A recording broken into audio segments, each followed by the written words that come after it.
ಶುರು ಮಾಡ್ತೀರಾ madam? Madam start ಮಾಡ್ತೀವಿ ಸರ್. ಓಕೆ ಮಾಡಿ. ಈ ಕಡೆ ಬಂದು. ಎಲ್ರಿಗೂ ನಮಸ್ಕಾರ.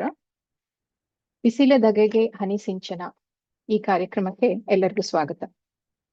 ಬೇಸಿಗೆ ಅಂದ ತಕ್ಷಣ ಅಯ್ಯೋ ಬಿಸಿಲಪ್ಪ ಯಾರು ಬರ್ತಾರೆ ಅಂತೇಳಿ ಸೊ ಎಲ್ರು ಸಾಧಾರಣ ಮೂಗ್ ಮುರಿತೀವಿ.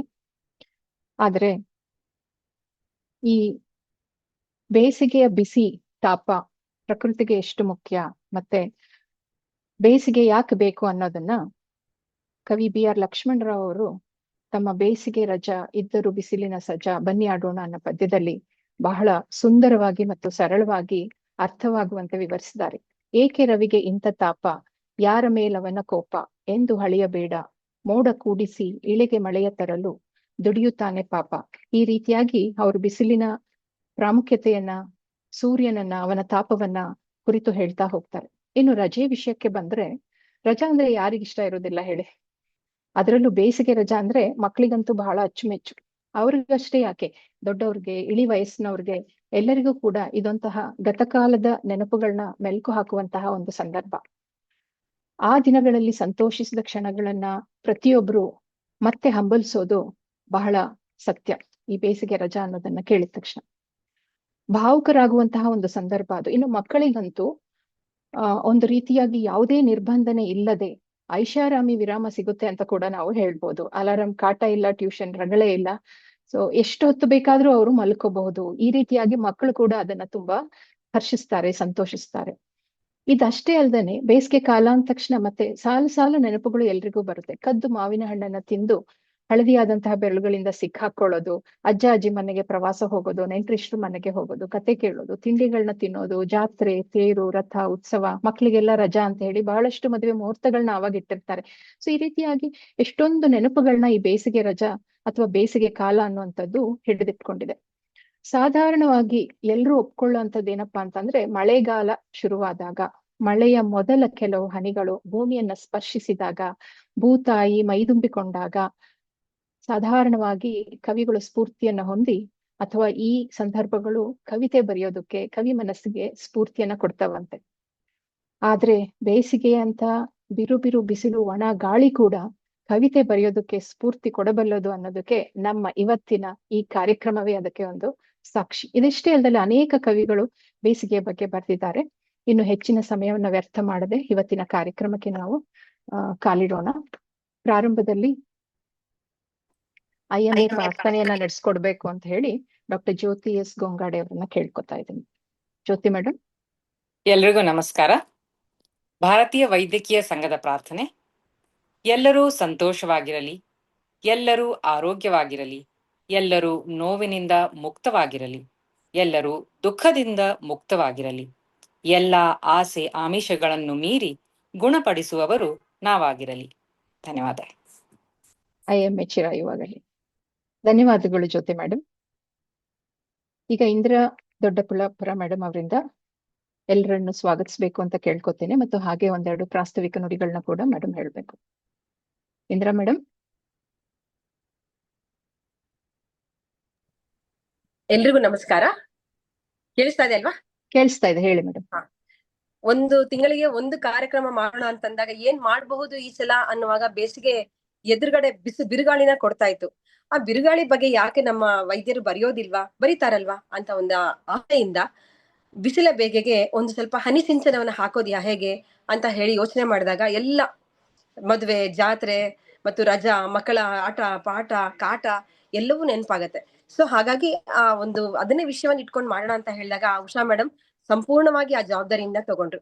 ಸೊ ಹಾಗಾಗಿ ಇವತ್ತು ಈ ಕಾರ್ಯಕ್ರಮ ಮೂಡಿ ಬರ್ತಾ ಇದೆ. ಈ ಕಾರ್ಯಕ್ರಮಕ್ಕೆ ಬಂದಂತ ಎಲ್ಲರಿಗೂ ಮೊದಲನೇದಾಗಿ ಆಫೀಸ್ ಬೇರರ್ಸ್ ಆದಂತ ಡಾಕ್ಟರ್ ಹರೀಶ್ ಇಲಂತ ಭಟ್ ಅವರಿಗೆ ಸ್ವಾಗತನ ಬಯಸ್ತಾ ಇದೀನಿ. ನಮ್ಮ ವಿರೂಪಾಕ್ಷಪ್ಪ ಸರ್ ಸದಾಕಾಲ ನಮ್ಮ ಬೆನ್ನೆಲುಬಿಗೆ ಇರ್ತಾರೆ. ಯಾವುದೇ ಆಕ್ಟಿವಿಟಿ ಮಾಡ್ತೀವಿ ಅಂದ್ರು ಮಾಡಿ, ಚೆನ್ನಾಗಿರುತ್ತೆ ಮಾಡಿ ಅಂತ ಹೇಳಿ ಹುರಿದುಂಬಿಸ್ತಾ ಇರ್ತಾರೆ. ಅವರಿಗೂ ನಾನು ಸ್ವಾಗತವನ್ನ ಕೊಡ್ತೀನಿ. ಮತ್ತು ಇಲ್ಲಿ ಭಾಗವಹಿಸಲಿಕ್ಕೆ ಉತ್ಸುಕರಾಗಿ ಬಂದಂತ ಎಲ್ಲರಿಗೂ ನನ್ನ ಹುಚ್ಚಿನತನಕ್ಕೆ ಈ ಒಂದು ಶೀರ್ಷಿಕೆ ಕೊಟ್ಟಿದ್ದಕ್ಕೆ ಆಗತ್ತಾ ಇಲ್ವಾ ಅಂತ ನನ್ಗೆ ನಿಜವಾಗ್ಲೂ ಯೋಚನೆ ಇತ್ತು. ಆದ್ರೆ ಅದಕ್ಕೆ ಪರಿಸ್ಪಂದಿಸಿದಂತ ಅಷ್ಟು ಸಹೃದಯ ವೈದ್ಯರಿಗೆ ನನ್ನ ಕಡೆಯಿಂದ ಒಂದು ತುಂಬು ಹೃದಯದ ಸ್ವಾಗತವನ್ನ ಕೊಡ್ತಾ ಇದ್ದೀನಿ. ಮತ್ತು ಈ ಒಂದು ಕಾರ್ಯಕ್ರಮದ ಯಶಸ್ಸಿಗೆ ಕಾರಣವಾಗಂತ ಈ ಟೆಕ್ನಿಕಲ್ ಟೀಮ್ ಏನಿದೆ ಅದಕ್ಕೆ ನನ್ನ ಸ್ವಾಗತ ಮತ್ತು ನನ್ನ ನಿಜವಾದ ಅಭಿನಂದನೆಗಳನ್ನ ಹೇಳಲೇಬೇಕು. ಅದಕ್ಕೆ ನಾನು ಸ್ವಾಗತ ಹೇಳ್ತಾ ಇದ್ದೀನಿ. ಈ ಒಂದು ಕಾರ್ಯಕ್ರಮನ ಒಪ್ಪಿಕೊಂಡು ಅದನ್ನ ಪೂರ್ತಿಯಾಗಿ ನಡೆಸಿ ಅದರ ಬಗ್ಗೆ ನಾವು ವಿವರಣ ಹೇಳೋದಿಕ್ಕೆ ಅಂತ ಹೇಳಿ ಡಾಕ್ಟರ್ ಅನುಪಮ ಅವ್ರು ಒಪ್ಕೊಂಡ್ರು. ಅವರಿಗೂ ನನ್ನ ತುಂಬ ಹೃದಯದ ಸ್ವಾಗತವನ್ನ ಹೇಳ್ತಾ ಇದ್ದೀನಿ.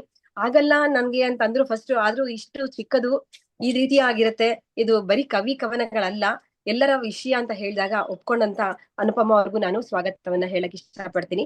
ಮತ್ತು ಇಲ್ಲಿ ಇರುವಂತಹ ಎಲ್ಲ ವೈದ್ಯರಿಗೂ ಭಾಗವಹಿಸದೇ ಇರುವಂತಹ ಕೇವಲ ಇದಕ್ಕೆ ನೋಡಲಿಕ್ಕೆ ಇಷ್ಟವಾಗಿರುವಂತಹ ಎಲ್ಲ ವೈದ್ಯೇತರರಿಗೂ ನನ್ನ ತುಂಬ ಹೃದಯವಾದ ಸ್ವಾಗತವನ್ನು ಹೇಳ್ತೀನಿ. ಹಾಗೆ ವೀರಭದ್ರಯ್ಯ ಸರ್ ಒಂದೆರಡು ಮಾತನ್ನ ಹೇಳ್ಬೇಕು ಅಂತ ಕೇಳ್ಕೊಳ್ತಾ ಇದ್ದೀನಿ. ನಂತರ ಹರೀಶ್ ದಯಾಲಂತ ಭಟ್ ಅವ್ರಿಗೂ ಕೇಳ್ಕೊತಾ ಇದ್ದೀನಿ, ಈ ಕಾರ್ಯಕ್ರಮದ ಬಗ್ಗೆ ನಿಮ್ಮ ಅಭಿಪ್ರಾಯ ಮತ್ತು ನಿಮ್ಮ ಅನಿಸಿಕೆಯನ್ನು ಹೇಳ್ಕೊಡಿ, ಮತ್ತೆ ಮುಂದಿನ ಕಾರ್ಯಕ್ರಮ ಇನ್ನಷ್ಟು ಉತ್ತಮವಾಗಿ ಮೂಡಿ ಬರಲಿ ಅಂತ ಹೇಳಿ ನಾವು ಆ ಪ್ರಯತ್ನದಲ್ಲಿ ಇರ್ತೇವೆ. ನಮಸ್ಕಾರಗಳು ಸರ್. ನಮಸ್ಕಾರ. ಎಲ್ಲರನ್ನು ಸ್ವಾಗತಿಸಿದ ಸ್ವಾಗತ ಮೇಡಮ್.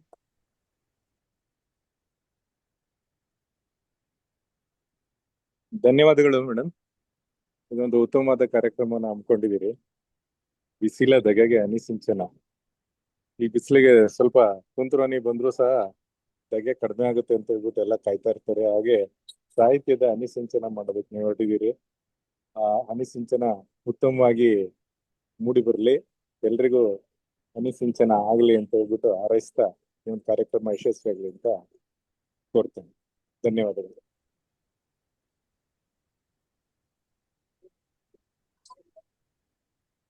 ಕೇಳ್ತಾ ಮೇಡಮ್ ಮಾಡಿದ್ದು? ಕೇಳಿಸ್ತು ಸರ್. Okay sir. ಈಗ ಕವನ ಮತ್ತು ಲೇಖನಗಳ ಪ್ರಸ್ತುತಿಗೆ ಬರೋಣ.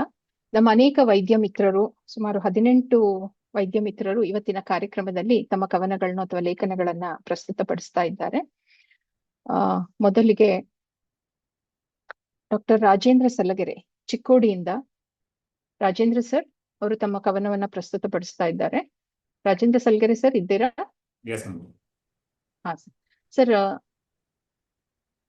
ಸ್ಕ್ರೀನ್ ಶೇರ್ ಮಾಡಿದ್ದೀನಿ. ಕಾಣಿಸ್ತಾ ಇದೆಯಾ? ಕಾಣಿಸ್ತಾ ಇದೆಯಾ ಸರ್? ಇಲ್ಲ ಮೇಡಮ್, ಇಲ್ಲ, ಸ್ಕ್ರೀನ್ ಶೇರ್ ಆಗಿಲ್ಲ. ಇಲ್ಲ, ಕಾಣಿಸ್ತಿಲ್ಲ. ಒಂದ್ ನಿಮಿಷ ಹಾಗೆ ಓದ್ಬಿಡ್ಲಾ? ಇಲ್ಲ, ಒಂದ್ ನಿಮಿಷ ಆಗ.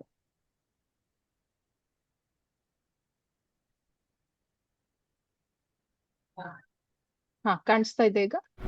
ಬರ್ತಾ ಇದೆ ಮೇಡಮ್, ಒಂದು ಸೆಕೆಂಡ್. ಹಾ, ರೈಟ್, ಬಂತು.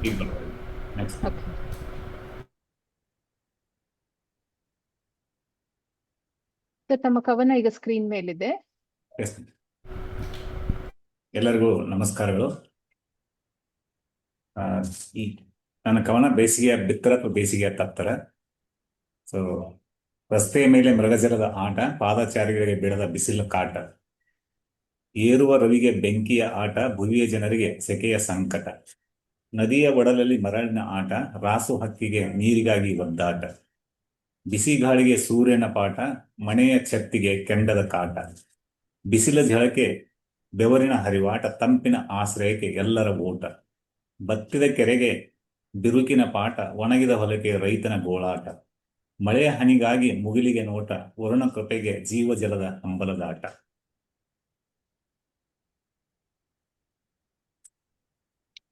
ಧನ್ಯವಾದಗಳು ಸರ್. Thank you. ಇನ್ನು ಇತ್ತಲ್ಲ ಮುಂದೆ ಇದೆಲ್ಲ ಸರಿ. ಉದುರಿದ ಎಲೆಗೆ ಬಾಡಿದ ಹೂದೋಟ, ಸಿಗದ ಮಧುವಿಗೆ ದುಂಬಿಯ ಹುಡುಕಾಟ, ಸೆಕೆಯ ತಾಪಕ್ಕೆ ಜೀವಿಗಳ ಜಡಕಾಟ, ವರುಣನ ಕರೆಗೆ ಕಪ್ಪೆಯ ಕೂಗಾಟ, ಬಿಸಿಲ ಬೇಗೆಗೆ ಜೀವದ ಅಲೆದಾಟ, ಹನಿ ನೀರಿಗಾಗಿ ಎಲ್ಲರ ಹೋರಾಟ, ರಾತ್ರಿಗೆ ಸರಿಯದ ಧಗೆಯ ಊಟ, ಕಾಣದ ಗಾಳಿಗೆ ಎಲ್ಲರ ಬಯಲಾಟ, ಬರದ ನಿದ್ದೆಗೆ ಸೊಳ್ಳೆಗಳ ಕಾಟ, ತಿರುಗದ ಫ್ಯಾನಿಗೆ ಕರೆಂಟ್ ಕೋಟ, ಮೋಡದ ತುಂಡಿಗೂ ಕಣ್ಣಿನ ನೋಟ, ಹನಿ ಮಳೆ ಬಿದ್ದರೆ ಹರ್ಷದ ಆಟ. ಧನ್ಯವಾದಗಳು. ಧನ್ಯವಾದಗಳು ಸರ್. ಮುಂದಿನ ಕವನ ಡಾಕ್ಟರ್ ಕೌಸ್ತುಭ ಅರುಣ್ ಅವರು ಶಿವಮೊಗ್ಗದಿಂದ. ಎಲ್ರಿಗೂ ನಮಸ್ಕಾರ.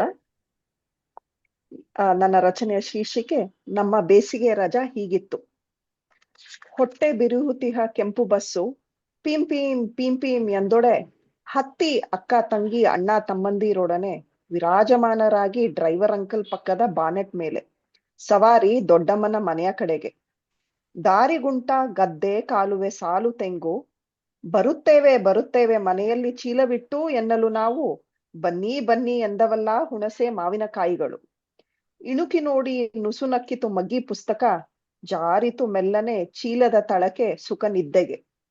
2 ರಾಟೆಯ ಬಾವಿ, ಹಿತ್ತಾಳೆ ಸ್ಟೀಲಿನ ಬಿಂದಿಗೆ, 1 ಚೊಂಬು ನೀರ ಸ್ನಾನದ ಶಾಸ್ತ್ರ. ಉರಿ ಬಿಸಲ ತಾಪ, ಕಾಲುವೆಯಲ್ಲಿ ನೀರರ ಚಾಟ. ಸಾಲು ಊಟದ ಚಾಪೆ, ಮಿಡಿ ಉಪ್ಪಿನಕಾಯಿ, ಗಟ್ಟಿ ಕೆನೆ ಮೊಸರು. 9 ಗುಂಡಿಯ ಚೆನ್ನೆ ಮನೆ, 25 ಮನೆಯ ಚೌಕಾಬಾರ. ಲಗೋರಿ, ಬಚ್ಚೇಕಲ್ಲು, ಗೋಲಿ, ಮರಕೋತಿ ಆಟ, ಸಾಲು ಸಾಲು ಆಟ, ಮುನಿಸಾಟ. ಸಂಡಿಗೆ ಹೊಯ್ದು ಬಿಸಿಲಲ್ಲಿ ಹರಡಿ, ಸುಸ್ತೋ ಸುಸ್ತು ಆಟ ಕೆಲಸದ ಆಯಾಸ. ಪಡಸಾಲೆಯ ಕಂಬ ಕೊರಗಿ ನಿದ್ದೆಯ ಸುಖ, ಬೇಯಿಸಿದ ಕಡಲೆಕಾಯಿಯ ಹಸಿ ಕಡಲೆಯ ಪರಿಮಳಕ್ಕೆ ಮೂಗರಳಿ ಅಡಿಗೆ ಮನೆ ಕಡೆ ಓಟ. ಅಕ್ಕನ ಹಿಂದೆ ಹಿಂಡು ವಾನರ ಸೈನ್ಯ, ರಾಮಾಯಣ ಮಹಾಭಾರತ ಕಥಾ ಜೋಗುಳ. ಹನುಮನಂತೆ ಸಾಗರೋಲ್ಲಂಘನದ ಕನಸು, ಇನ್ನೇನು ಬಾಣ ಹಕ್ಕಿಯ ಕಣ್ಣಿಗೆ, ಅರ್ಜುನ ಬಿಟ್ಟ ಬಾಣದಂತೆ ಪೀಂ ಪೀಂ ಎಂದರುಚುತ್ತಿತ್ತು ಕೆಂಪು ಬಸ್ಸು. ಒಲ್ಲದ ಮನಸ್ಸಿನ ಸವಾರಿ, ರಾಶಿ ಉಳಿದ ಕಾಪಿ ರೈಟಿಂಗ್ ಬರೆಯಲು, ಗಾದೆಗಳ ವಿಸ್ತರಿಸಲು. ಹೀಗಿತ್ತು ನಮ್ಮ ಬೇಸಿಗೆ ರಜೆ. ಅವಕಾಶಕ್ಕಾಗಿ ಧನ್ಯವಾದಗಳು. ಧನ್ಯವಾದಗಳು ಮೇಡಮ್. ಮುಂದಿನ ಕವನದ ಲೇಖನದ ಪ್ರಸ್ತುತಿ ಡಾಕ್ಟರ್ ಸುಧಾ ಅವರು ಹಾಸನದಿಂದ ಮಾಡ್ತಾ ಇದ್ದಾರೆ. ಸುಧಾ ಮೇಡಮ್ ಇದ್ದೀರಲ್ಲ?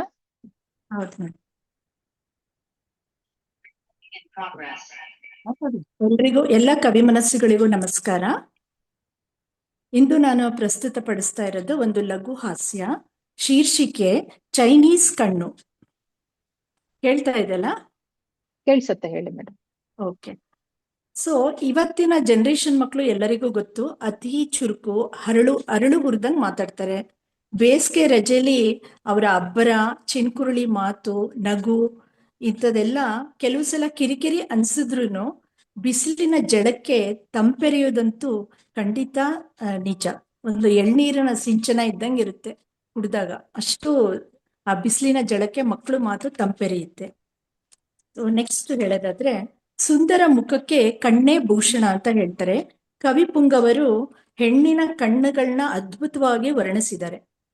ವಿಶಾಲಾಕ್ಷಿ ವಿಶಾಲವಾದ ಕಣ್ಣುಳ್ಳವಳು, ಕಮಲಾಕ್ಷಿ ತಾವರೆ ಹೂವಿನಂತಹ ಕಣ್ಣುಳ್ಳವಳು, ಮೀನಾಕ್ಷಿ ಮೀನಿನಂತಹ ಕಣ್ಣುಳ್ಳವಳು, ಜಿಂಕೆ ಕಣ್ಣಿನ ಚತುರೆ, ಬೊಗಸೆ ಕಂಗಳ ಚೆಲುವೆ. ಇದೇ ರೀತಿ ಎಲ್ಲರಿಗೂ ಗೊತ್ತಿರೋ ಹಾಗೆ ಚೈನೀಸ್ದು ಕಣ್ಣು ಚಿಕ್ಕದಿರುತ್ತೆ. ಇದನ್ನ ನಾನು ಯಾಕೆ ಹೇಳ್ತೀನಿ ಅಂತ ನೆಕ್ಸ್ಟ್ ಗೊತ್ತಾಗುತ್ತೆ ನಿಮಗೆ. ಈ ಕೆಲವು ತಿಂಗಳ ಹಿಂದೆ ನನಗೆ ಡೆಂಗು ಜ್ವರ ಬಂದಿತ್ತು. ಸೊ ಡೆಂಗು ಜ್ವರ ಬಂದು ಒಂದು 2-3 ದಿನ ಜ್ವರದಲ್ಲಿ ತಾಪದಲ್ಲಿ ಬೆಂದಿದ್ದೆ. ಆಮೇಲೆ ರೆಸ್ಟ್ ಮಾಡ್ತಾ ಇದ್ದೆ. ಅವಾಗ ನನ್ನ ಮೊಮ್ಮಗಳನ್ನ ಜ್ಞಾಪಿಸ್ಕೊಂಡೆ. ಅವಳು 10 ವರ್ಷದ ಮೊಮ್ಮಗಳು, ಗುಡಿಯ ಅಂತ ಕರೆಯೋದು ನಾನು, ಪೆಟ್ ನೇಮು. ಅವಳದು ಯಾಕೋ ಫೋನೇ ಬಂದಿಲ್ವಲ್ಲ ಅಂತ. ಆಮೇಲೆ ಅವಳು ವಿಡಿಯೋ ಕಾಲ್ ಮಾಡ್ಬಿಟ್ಟು, ಅಜ್ಜಿ ನಿಮ್ಗೆ ಡೆಂಗು ಜ್ವರ ಬಂದ್ಬಿಟ್ಟಿದೆಯಂತೆ ಅಂತ ಅಂದ್ಲು. ಹೌದಪ್ಪ ಅಂದೆ.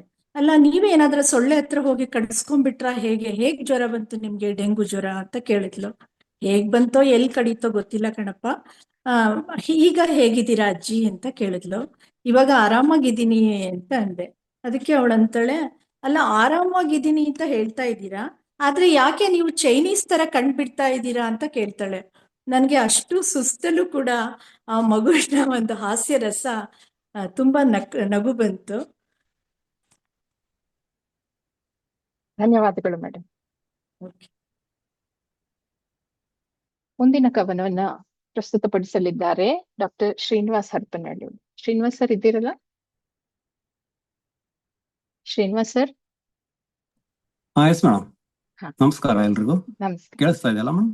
ಕೇಳಿಸ್ತಾ ಇದೆ, ಹೇಳಿ ಸರ್. ಓಕೆ. ಇದು ನನ್ನ ಕವನದ ಶೀರ್ಷಿಕೆ ಈ ದಿನಗಳು ಅಂತ.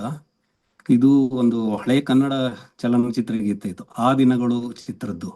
ಸಿಹಿ ಗಾಳಿ ಸಿಹಿ ಗಾಳಿ ಸಿಹಿ ಹಾಕಿದೆ ಮನಸ್ಸಿನಲ್ಲಿ ಅಂತ ಇಳೆಯರಾಜ ಅವ್ರ ಮ್ಯೂಸಿಕ್, ಅವರೇ ಹಾಡಿದ್ದು. ಅದೇ ಧಾಟಿಯಲ್ಲಿ ಬರೆದಿದ್ದೇನೆ. ಕರಾವಕೆ ಇದ್ದವರು ಯಾರಾದರೂ ಹಾಡಬಹುದು ಇದನ್ನ. ಸೊ ಇದೆ ಕಾವ್ಯ ವಾಚನ. ಈ ದಿನಗಳು ಶೀರ್ಷಿಕೆ. ಬಿಸಿಗಾಳಿ ಬಿಸಿಗಾಳಿ ಬರೆ ಹಾಕಿದೆ ತನು ಮೇಲೆ, ಬರಿ ಬೆವರು ಇನ್ನೇನು ಬೇಸಿಗೆಲಿ, ರವಿ ನೋಟ ಒಂದೇ ಸಾಕು ದಿನವೂ ಬೇಯಲೇಬೇಕು, ಎಳನೀರು ಅಮೃತದ ಲೋಟ ಕುಡಿಯೋಣ ಬಾ, ಬಿಸಿಗಾಳಿ ಬಿಸಿಗಾಳಿ ಬರೆ ಹಾಕಿದೆ ತನು ಮೇಲೆ. ಭಾಸ್ಕರನಿಗೊಂದು ಸವಿ ಮನವಿ ಕಳಿಸುವ, ಆ ಕೋಣೆಗೊಂದು ಏಸಿಯಾದ್ರೂ ತರುವ, ಗಿಡದಡಿಗೆ ತಳಿಗಳಿಗೆ ಕುಳಿತು ಸೆಕೆಯ ಮರೆವ, ಬೆವರುತ್ತಿರೋ ತನುಗಳಿಗೆ ಒಲವ ಮಳೆಯ ಕೊಡುವ, ನಾನಾ ಗೋಳಿನ ಅರ್ಥವೇ ದುರಾಸೆ ಎಂಬುದಲ್ಲವೇ, ಪರಿಸರ ಇಲ್ಲದೆ ನಾನು ನೀನು ಬೇಕೇ, ಬಿಸಿಗಾಳಿ ಬಿಸಿಗಾಳಿ ಬರೆ ಹಾಕಿದೆ ತನು ಮೇಲೆ. ಬರಿ ಬೆವರು ಇನ್ನೇನು ಬೇಸಿಗೆಲಿ, ರವಿ ನೋಟ ಒಂದೇ ಸಾಕು ದಿನವೂ ಬೇಯಲೇಬೇಕು, ಎಳನೀರು ಅಮೃತದ ಲೋಟ ಸವಿಯೋಣ ಬಾ, ಬಿಸಿಗಾಳಿ ಬಿಸಿಗಾಳಿ ಬರೆ ಹಾಕಿದೆ ತನು ಮೇಲೆ. ಧನ್ಯವಾದಗಳು. ಧನ್ಯವಾದಗಳು ಸರ್. ಮುಂದಿನ ಕವನವನ್ನ ಪ್ರಸ್ತುತಪಡಿಸಲಿದ್ದಾರೆ ಡಾಕ್ಟರ್ DN ವೆಂಕಟೇಶ್ವರ ರಾವ್ ಶಿವಮೊಗ್ಗದಿಂದ. ವೆಂಕಟೇಶ್ ಸರ್. ಇದ್ದೇನೆ ಮೇಡಮ್. ಹಾ, ಥ್ಯಾಂಕ್ ಯು. ನನ್ನ ಕವನದ ಶೀರ್ಷಿಕೆ ಉರಿಮಳೆ. ಉರಿಮಳೆ. ಮಾರ್ಚ್ ತಿಂಗಳಲ್ಲೇ ಮಾರ್ಚಿಸಿದ ಮಳೆ, 4-8 ದಿನಗಳಿಗೆ ತೊಡು ಬಿಸಿಲಿಗೆ ರೋದಿತಾಳಾದ ಇಳೆಗೆ ತಂಪು. ಮಾರ್ಚ್ ತಿಂಗಳಲ್ಲೇ ಮಾರ್ಚಿಸಿದ ಮಳೆ, 4-8 ದಿನಗಳಿಗೆ ತೊಡು ಬಿಸಿಲಿಗೆ ರೋದಿತಾಳಾದ ಇಳೆಗೆ ತಂಪು. ನಾಸಿಕಕ್ಕೆ ಆಘ್ರಾಣ, ಮುಖಕ್ಕೆ ಸುಹಾಸ, ಮನಸ್ಸಿಗೆ ಉಲ್ಲಾಸ, ಕಣ ಕಣಗಳಿಗೆ ಹರ್ಷನಾದ. ನಾಸಿಕಕ್ಕೆ ಆಘ್ರಾಣ, ಮುಖಕ್ಕೆ ಸುಹಾಸ, ಮನಸ್ಸಿಗೆ ಉಲ್ಲಾಸ, ಕಣ ಕಣಗಳಿಗೆ ಹರ್ಷನಾದ. ಕೆತ್ತಿದ ನೆಲ ಕಣ್ಬಿಡುವ ಆಸೆ, ಬಿತ್ತಿದ ಬೀಜ ಫಸಲಾಗುವ ಭರವಸೆ. ಕೆತ್ತಿದ ನೆಲ ಕಣ್ಬಿಡುವ ಆಸೆ, ಬಿತ್ತಿದ ಬೀಜ ಫಸಲಾಗುವ ಭರವಸೆ. ಮಳೆ ಬಂದಾಗ ಒಂದಿ ಮಾಗದರು ಗುಡುಗುಡಿಸಿ ನಿಂತು, ಆಕಾಶದಲ್ಲಿ ಅಲ್ಲಲ್ಲಿ ಮಿಂಚಿನ ಸಂಚು. ಮಳೆ ಬಂದಾಗ ಒಂದಿ ಮಾಗದರು ಗುಡುಗುಡಿಸಿ ನಿಂತು, ಆಕಾಶದಲ್ಲಿ ಅಲ್ಲಲ್ಲಿ ಮಿಂಚಿನ ಸಂಚು. ನಮ್ಮಲ್ಲಿ ಮಳೆ ಬಂತೋ, ನಿಮ್ಮಲ್ಲಿ ಎಂತೋ ಕೌತುಕ ಕುತೂಹಲ. ನಮ್ಮಲ್ಲಿ ಮಳೆ ಬಂತೋ, ನಿಮ್ಮಲ್ಲಿ ಎಂತೋ ಕೌತುಕ ಕುತೂಹಲ. ಬಂದೆ. ಮಳೆ ಮುಂಗಾರು ಮತ್ತದರ ಸಿಂಗಾರ, ಈಗೆಲ್ಲ ಹವಾಮಾನ ಪಂಡಿತರ ಲೆಕ್ಕಾಚಾರ. ಮಳೆ ಮುಂಗಾರು ಮತ್ತದರ ಸಿಂಗಾರ, ಈಗೆಲ್ಲ ಹವಾಮಾನ ಪಂಡಿತರ ಲೆಕ್ಕಾಚಾರ. ನಗರವಾಸಿಗೆ ಉಸಿರಾಡಲು ಗಾಳಿ, ಹಗುರಾಗಲು ದಿನರಾತ್ರಿಗಳ ನೆಮ್ಮದಿ. ನಗರವಾಸಿಗಳಿಗೆ ಉಸಿರಾಡಲು ಗಾಳಿ, ಹಗುರಾಗಲು ದಿನರಾತ್ರಿಗಳ ನೆಮ್ಮದಿ. ನಮಗೆ ಈಗ ಮಳೆ ಬಂತೋ, ಮತ್ತೆ ಮುಂದೇನೋ ಸೋಜಿಗದ ಸಂಭ್ರಾಂತಿ. ನಮಗೆ ಈಗ ಮಳೆ ಬಂತೋ, ಮತ್ತೆ ಮುಂದೇನೋ ಸೋಜಿಗದ ಸಂಭ್ರಾಂತಿ. ನಮಸ್ಕಾರ. ಧನ್ಯವಾದಗಳು ಸರ್. Thank you. ಈಗ ಮುಂದೆ ತಮ್ಮ ಲೇಖನವನ್ನ ಪ್ರಸ್ತುತಪಡಿಸ್ತಾ ಇದ್ದಾರೆ ಡಾಕ್ಟರ್ ವೀಣಾ ಸುರೇಂದ್ರ ಅವರು ಬೆಂಗಳೂರಿನಿಂದ. ವೀಣಾ ಮೇಡಮ್. ನಮಸ್ಕಾರ. ನಮಸ್ಕಾರ. ಆಗೊಂದಿತ್ತು ಬೇಸಿಗೆ ರಜಾ. ಆಗೊಂದು ನಮ್ಮ ಕಾಲದ ಬೇಸಿಗೆ ರಜಾ. ವಾರ್ಷಿಕ ಪರೀಕ್ಷೆಗೆ ಓದುವಾಗಲೇ ಮೆಲುಕುತ್ತಿದ್ದೆವು ಆ ಮಜಾ. ಕಡೆ ಪರೀಕ್ಷೆ ಬೆಲ್ ಹೊಡೆಯುತ್ತಿದ್ದ ಹಾಗೆ ಪುಸ್ತಕ ಚೀಲ ಬಿಸಾಡಿ ಅಜ್ಜಿಯ ಮನೆ. ಬೇಕಿರಲಿಲ್ಲ ನಮಗೆ ಕಾರು, ಅಪ್ಪ ಅಮ್ಮನ ಉಸ್ತುವಾರಿ. ಹೊರಡುತ್ತಿತ್ತು ಕೆಲಸದಣ್ಣನ ಜೊತೆ ಕೆಂಪು ಬಸ್ಸಿನಲ್ಲಿ ಸವಾರಿ. ಹೋದೊಡನೆ ಅಜ್ಜನ ಸೈಕಲ್ಗೆ ತೂಗುಚೀಲ, ಬರುತ್ತಿತ್ತು ಶೇಂಗಾ, ಕಡಲೆ, ಪೂರಿ, ಬೆಲ್ಲ. ಅಜ್ಜಿಯ ಕೈ ಚಳಕದಲ್ಲಿ ಉಂಡೆ ಚಕ್ಕುಲಿ. ರಜೆ ಮುಗಿದರೂ ಖಾಲಿಯಾಗದ ನಮ್ಮ ಐಸಿರಿ. ಸ್ನೇಹಿತರ ಮರೆತು ಚಿಕ್ಕಮ್ಮ ದೊಡ್ಡಮ್ಮನ ಮಾಮನ ಮಕ್ಕಳು ಆಗುತ್ತಿದ್ದರು ಆ 2 ತಿಂಗಳು ನಮ್ಮ ಆತ್ಮ ಸಂಗಾತಿಗಳು. ಬೇಕಿರಲಿಲ್ಲ ಬೆಡ್ರೂಮ್ ಮಂಚ, ಸಾಕಿತ್ತು ಹಜಾರ. ಸೊಂಪಾಗಿ ನೆಲದ ಮೇಲೆ ಹಾಸಿಗೆ ನಮ್ಮ ಸೈನ್ಯದ ಬಿಡಾರ. ನಮಗಿರಲಿಲ್ಲ ಮುಂದಿನ ತರಗತಿಯ ತರಬೇತಿ ಅಥವಾ ಬೇಸಿಗೆ ಶಿಬಿರ. ಮುತ್ತಜ್ಜಿ ಬಾಯಲ್ಲಿ ಕತೆ, ಮಾಮನಿಂದ ಯೋಗ, ಅಜ್ಜನಿಗೆ ನಾವೇ ಶೇಕ್ಸ್ಪಿಯರ್. ಆ ಖುಷಿಯಲ್ಲಿ ಮೈ ಮೆರೆತು ನಮ್ಮದೇ ಆಕಾಶ, ಅದೇ ಆಕಾಶದಿಂದ ಕ್ಷಿಪಣಿ. ಫೋನಿನಲ್ಲಿ ಬರುತ್ತಿತ್ತು ಪರೀಕ್ಷೆಯ ಫಲಿತಾಂಶ. ಅಡಕಿಸಿಟ್ಟ ಉಂಡೆ, ನ್ಯೂಟ್ರಿನ್, ಚಾಕ್ಲೇಟ್ ಎಲ್ಲ ಕವರಿ. ಅಜ್ಜ ಅಜ್ಜಿಗೆ ವಿದಾಯ ಹೇಳಿ ಹೊರಡುತ್ತಿದ್ದೆವು ಪರೋಲ್ನಲ್ಲಿ ಬಂದ ಕೈದಿ ಮಾದರಿ. ಈಗ ಅನಿಸುತ್ತಿದೆ ಅಲ್ಪಸುಖಿಗಳು ನಾವು, ಬೇಕಿರಲಿಲ್ಲ ಯಾವ ಫಾರಿನ್ ಟೂರು, ಸಾಕಿತ್ತು ಅಮ್ಮನ ತವರು. ಧನ್ಯವಾದಗಳು ಮೇಡಮ್. ಈಗ ದಾಂಪತ್ಯ ವೀಣೆ ಅನ್ನುವ ಕವನವನ್ನ ಪ್ರಸ್ತುತಪಡಿಸಲಿದ್ದಾರೆ ಡಾಕ್ಟರ್ ನಿವೇದಿತಾ ಹೆಗಡೆ, ಶಿವಮೊಗ್ಗದಿಂದ. ನಿವೇದಿತಾ ಮೇಡಮ್. ಧನ್ಯವಾದಗಳು ಮೇಡಮ್.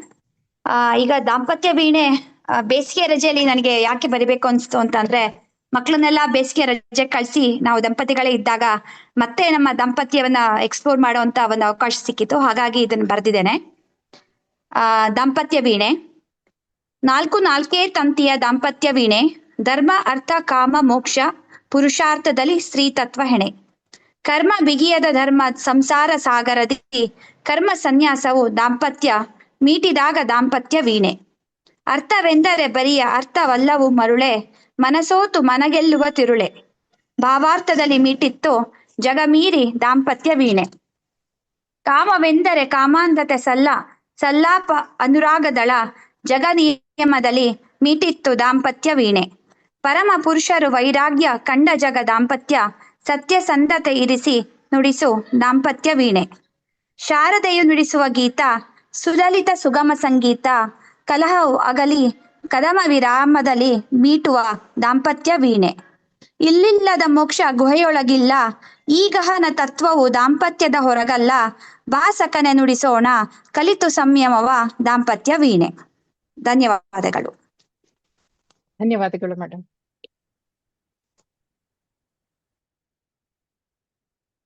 ಈಗ ಡಾಕ್ಟರ್ BR ಗೋಪಾಲ್ ಶೆಟ್ಟಿ, ಬೆಂಗಳೂರಿನಿಂದ.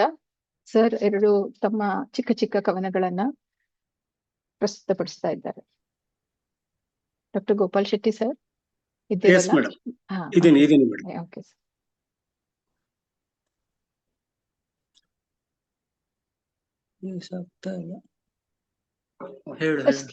ಸ್ಲೈಡ್ ಕಾಣ್ತಾ ಇದೆ.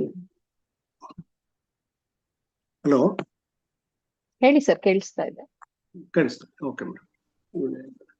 ನಮಸ್ಕಾರ ಎಲ್ಲರಿಗೂ. ನಮಸ್ಕಾರ, ಈ ಅವಕಾಶಗಳನ್ನು ಕೊಟ್ಟಿದ್ದಕ್ಕೆ. ಮೊದಲನೇದು, ನಿಮ್ಮ ವಿಡಿಯೋ ಆನ್ ಮಾಡ್ಕೊಳ್ಳಿ ಸರ್. ವಿಡಿಯೋ ಆನ್ ಆಗ್ತಾ ಇಲ್ಲ, ಒಂದು ನಿಮಿಷ.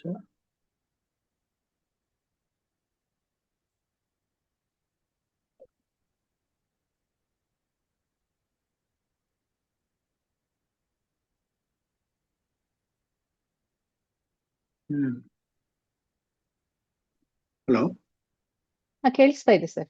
ಈಗ ಬಂತು.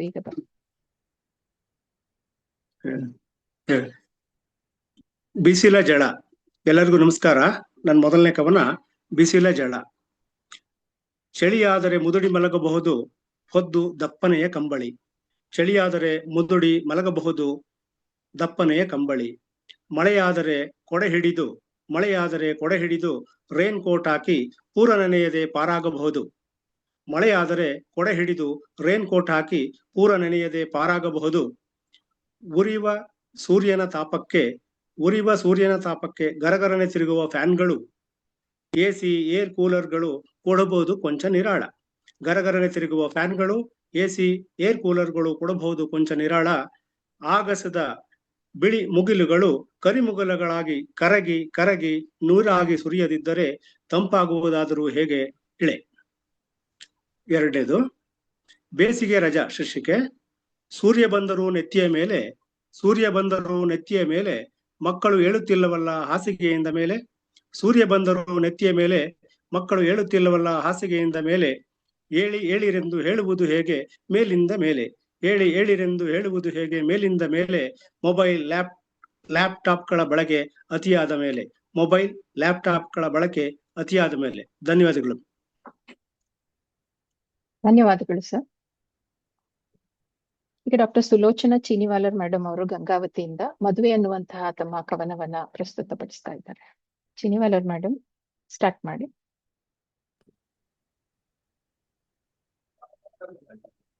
ಸ್ಲೈಡ್ ಕಾಣಿಸ್ತಾ ಇದೆ ಅಲ್ಲ?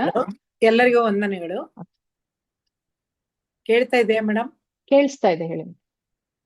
ಎಲ್ಲೋ ಹುಟ್ಟಿದ ಗಂಡಿಗೆ ಮತ್ತೆಲ್ಲೋ ಹುಟ್ಟಿದ, ನನ್ನ ಕವನದ ಶೀರ್ಷಿಕೆ ಮದುವೆ. ಎಲ್ಲೋ ಹುಟ್ಟಿದ ಗಂಡಿಗೆ ಮತ್ತೆಲ್ಲೋ ಹುಟ್ಟಿದ ಹೆಣ್ಣು, ಗಂಡಿಗೊಂದು ಹೆಣ್ಣು ತಂದು ಜಾತಕ ನೋಡಿ ಹಿರಿಯರು ಮನವೊಪ್ಪಿ ಹುಡುಕಿ ಮಾಡುವ ಮದುವೆ. ಬಂಧು ಬಾಂಧವರೊಡಗೂಡಿ ಹಂದರವ ಹಾಕಿ ಹಂದರ ಬಳ್ಳಿ ತಳಿರು ತೋರಣವಿ ಸಿಂಗರಿಸಿ ಒಂದು ನಂದಾದೀಪವಿರಿಸಿ ಬಾಳು ಸದಾ ಬೆಳಗಲೆಂದು ಹರಿಸಿ ಮಂಗಳವಾದ್ಯ ಮೊಳಗಿಸಿ ಶುಭ ಕೋರುವ ಶುಭಗಳಿಗೆ ಈ ಮದುವೆ. ಹುಟ್ಟಿದ ಮನೆ ತೊರೆದು ಕೊಟ್ಟ ಮನೆಯ ಬೆಳಗಲು ಬರುವ ಹೆಣ್ಣು ಹೊಸತನದ ಹೊಸ ಅನುಭವಕ್ಕೆ ನಾಂದಿ. ಹುಟ್ಟಿದ ಮನೆ ಹೆತ್ತ ತಾಯಿ ತಂದೆಯ ಅಕ್ಕರೆಯ ಬಂದ, ಅಕ್ಕ ತಂಗಿ ಅಣ್ಣ ತಮ್ಮಂದಿರ ಒಡನಾಟದ ಬಾಲ್ಯದ ಸಿಹಿ ನೆನಪ, ಮುಂದಣ ಬದುಕಿನ ಹೊಸ ಕನಸು ನನಸು ಮಾಡಲು ಕೊಟ್ಟ ಮನೆ ಮನ ತುಂಬಲು ರಹದಾರಿ ಈ ಮದುವೆ. ಸುಖ ದುಃಖ ಏನೇ ಬಂದರೂ ಸಮನಾಗಿ ಸತಿಪತಿಗಳೊಂದಾಗಿ ಸ್ವೀಕರಿಸುವ ಕರೆಗಂಟೆಯ ಸಪ್ತಪದಿ. ಕೊರಳಿಗೆ ಕಟ್ಟುವ ತಾಳಿ ಹೇಳುವುದು ನೀ ತಾಳು, ಕಾಲಿನ ಕಾಲುಂಗರ ನೆಲ ನೋಡಿ ಎಚ್ಚರದ ನಡೆ ಇರಲಿ ಎನ್ನುವ ಸಾರ. ತಾಳಿದವರು ಬಾಳಿಯಾರು ಎಂದು ಸಾರುವ ಈ ಮದುವೆ, ಏನೇ ಬಂದರೂ ಏನಂತೆ ನಾನಿಲ್ಲವೇ ನಿನ್ನ ಜೊತೆ ಎನ್ನುವ ಜೊತೆಗಾರ, ಸಾವಿರ ಭಾಷೆಯ ಸರದಾರ. ನಿನಗೆ ನಾನು ನನಗೆ ನೀನು ಇದುವೇ ನಮ್ಮ ಬದುಕು, ಇದಕ್ಕೂ ಅದಕ್ಕೆಂಬ ಬಾಳದಾರಿಯ ಹರಿಕಾರ. ಕುಟುಂಬದ ಮೂಲ ಮದುವೆ ನಮ್ಮ ಸಂಸ್ಕೃತಿಯ ಆಧಾರ, ಆದರೀಗ ಕಾಣುವುದು ಬೇರೆಯೇ. ಬರೀ ಅರ್ಥವಿಲ್ಲದ ಪ್ರೀತಿ ಪ್ರೇಮದ ಹುಚ್ಚು ಹೊಳೆಯಲ್ಲಿ ತೇಲಿ ಸಂಯಮದ ಎಲ್ಲೆ ಮೀರಿ ಒಂದಾಗಿ ಮದುವೆಯಾಗಿ ಒಂದೇ ವರ್ಷಕ್ಕೆ ನಾನು ನಿನ್ನೊಂದಿಗೆ ಇರಲಾರೆ ಎಂದು ವಿಚ್ಛೇದನದ ದಾರಿ. ಎಲ್ಲಿ ಮರೆಯಾಗುತ್ತಿದೆ ನಮ್ಮ ಬಂಧ ಅನುಬಂಧ. ಧನ್ಯವಾದಗಳು ಮೇಡಮ್, ಅವಕಾಶಕ್ಕಾಗಿ. ಧನ್ಯವಾದಗಳು ಮೇಡಮ್. ಈಗ ವೀಣಾ ಭಟ್ ಮೇಡಮ್ ಅವರು ಭದ್ರಾವತಿಯಿಂದ ತಮ್ಮ ಬಿಸಿಲ ಬೇಗೆಗೆ ಮಳೆಯ ಸಿಂಚನ ಅನ್ನುವ ಕವನವನ್ನ ಪ್ರಸ್ತುತಪಡಿಸ್ತಾ ಇದ್ದಾರೆ. ವೀಣಾ ಮೇಡಮ್, ವೀಣಾ ಭಟ್ ಮೇಡಮ್ ಅಂತ. ಓಕೆ, ಮತ್ತೆ ತಗೊಳ್ಳೋಣ. ಹಾ, ಓಕೆ ಮೇಡಮ್ ಬಂದ್ರು. ಹಾ ಮೇಡಮ್, ಸ್ಕ್ರೀನ್ ಮೇಲೆ ಕಾಣಿಸ್ತಾ ಇದ್ದಲ್ಲ ನಿಮ್ದು ಕವನದ ಸ್ಲೈಡ್.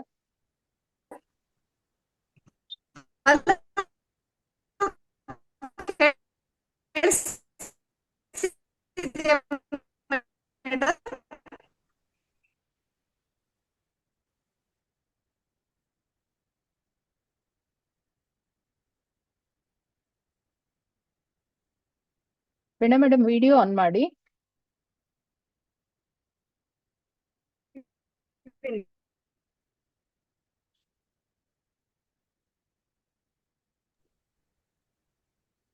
ಈ ಸಿಗ್ನಲ್ ಪೋರ್ ಇರುವಾಗ ವಿಡಿಯೋ ಹಾಕಿದ್ರೆ ಇನ್ನೂ ಕೂಡ ಪೋರ್ ಆಗುತ್ತೆ. ಓಕೆ ಮೇಡಮ್, ಓದಿ ಮೇಡಮ್, ಓದ್ರಿ.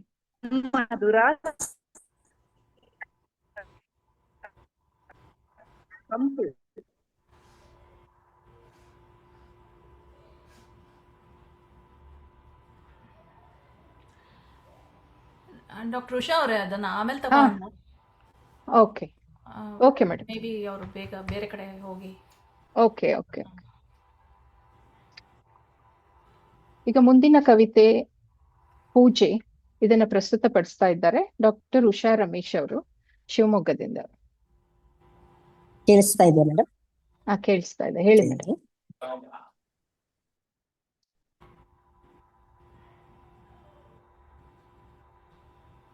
ಹಲೋ. ಹೇಳಿ ಮೇಡಮ್, ಕೇಳಿಸ್ತಾ ಇದೆ. ಖಜಾನೆ ಖುಲ್ಲ ಬಿಟ್ಟರು ನಮ್ಮ ಮನೆ ದೇವರ ಮನೆಗೆ ಸದಾ ಬೀಗ ಜಡಿದ ಕಣ್ಗಾವಲು.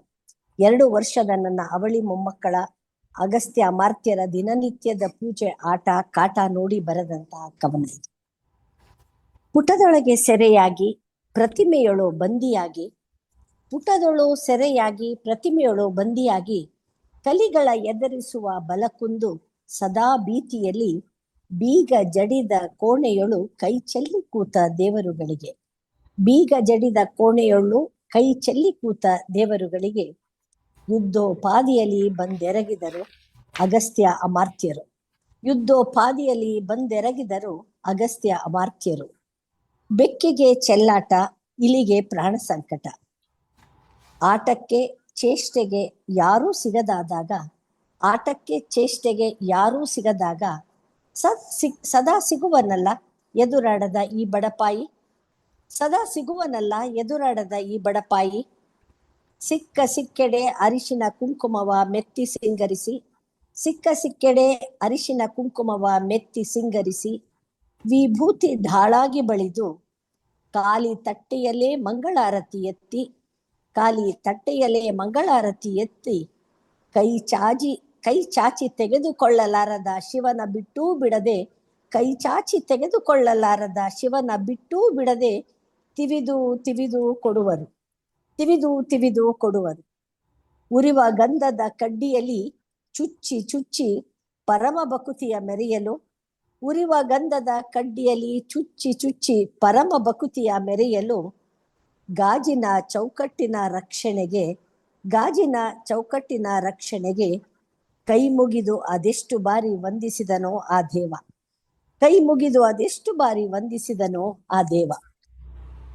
ಟ್ರಂಪ್ನ ರಂಪಾಟ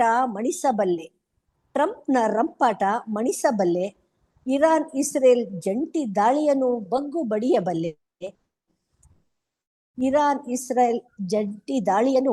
ಬಡಿಯಬಲ್ಲೆ ಈ ಅಣ್ತಮ್ಮಗಳ ಕಾಟ ತಾಳಲಾರೆನೋ ಎನ್ನುತ್ತಾ ನಿಟ್ಟುಸಿರಿಟ್ಟು ಶರಣಾದನೋ ನಮ್ಮ ಶಿವ. ನಮಸ್ಕಾರ.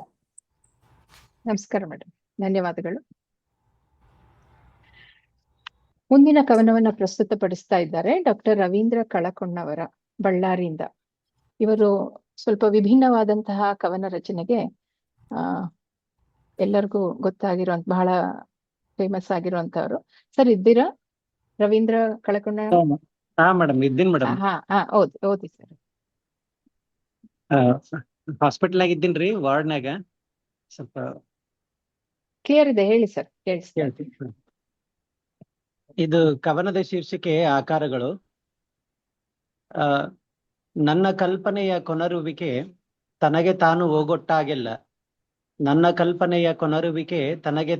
ಓಗೊಟ್ಟಾಗೆಲ್ಲ, ಅಗೋ ಬಣ್ಣದೋ ಕುಳಿ, ನನ್ನ ಕಲ್ಪನೆಯ ಕೊಂಬೆಗಗೋ ಹಸಿರೆಲೆ ಚಿಗುರೆಲೆ, ಮತ್ತದರ ಮೊಗ್ಗ ಮುಸಿನಗುವ ಹೂವು, ಒಂದೊಮ್ಮೆ ಹಳೆವೆಂಬಂತೆ ಬಿಳಲುಗಳು, ತಳುಕಿ ಬಳುಕುವ ಬಿಂಬಗಳು, ದೆವ್ವ ದೇವರುಗಳು, ಬಿಸಿಲು ಗುದುರೆ ಎಂಬಂತೆ ಬಿಂಬಗಳ ಬೊಂಬೆಗಳು. ನನ್ನ ಕಲ್ಪನೆಗೊಮ್ಮೊಮ್ಮೆ ಕೈಕಾಲುಗಳು, ಗೊತ್ತೇ ಮೊಗವಿರದ ರುಚಿಸುವ ರಸಗಳು, ಹೀಗೆ ಕಲ್ಪನೆಯ ಕನಸುಗಳು. ನೆನಪಿಗೆ ನೆಂದ ಕಲ್ಪನೆಯ ಕನಸುಗಳು, ಹೇಳಿದನಲ್ಲ ದೆವ್ವ ದೇವರು, ಆಸೆಗೆ ಆಕರಗಳು, ಆಕಾರಕ್ಕೆ ಪುರಾವೆಗಳು, ಹೀಗೆ ಕಲ್ಪನೆಗಳು. ನಾನುವಿನ ಕನಸುಗಳು, ಆಹಾ ನಾನುವಿನ ಕನಸುಗಳಲ್ಲ, ಕಲ್ಪನೆಯ ಕನಸುಗಳು. ಕಲ್ಪನೆಯ ಕಾಣುವುದೇನು, ಕಲ್ಪನೆಗೆ ಹೊರ ನಿಲ್ಲುವುದೇನು, ಕಂಡರಾದೀತೆ ಒಮ್ಮೊಮ್ಮೆ ಸಂಶಯ ನನಗೆ. ನಾನೂ ಕಲ್ಪನೆಯೇ, ಅಥವಾ ನನಗೇ ಕಲ್ಪನೆಗೆ ನಾನು. ದೃಷ್ಟಿ ದೂರ ನಡೆದರೆ ಕಂಡೀತೆ, ಗೊತ್ತಿಲ್ಲ. ನೋಡುವುದಾದರೂ ಯಾವುದರಿಂದ, ಹೇಗೆ ನೋಡುವುದು, ನನ್ನ ನಾ ಹೇಗಿದೆಯೋ ಏನು, ನನ್ನ ನಾ ಯಾವುದೋ ಏನು. ನಾ ಕಲ್ಪನೆಯೇ ಹೀಗೆ ನೆನಪಿನಲ್ಲಿ ರಂಗೋಲಿ ಬಿತ್ತರಿಸುತ್ತಿರಲು, ಅಲ್ಲಿ ನೋಡಿ ಮತ್ತಲ್ಲಿ ಮರಿಯಲೆ, ಚಿಗುರೆಲೆ, ರೆಕ್ಕೆ ಪುಕ್ಕದ ಹಾರುವಿಕೆಗೆ ನನ್ನ ಅನುಭವದ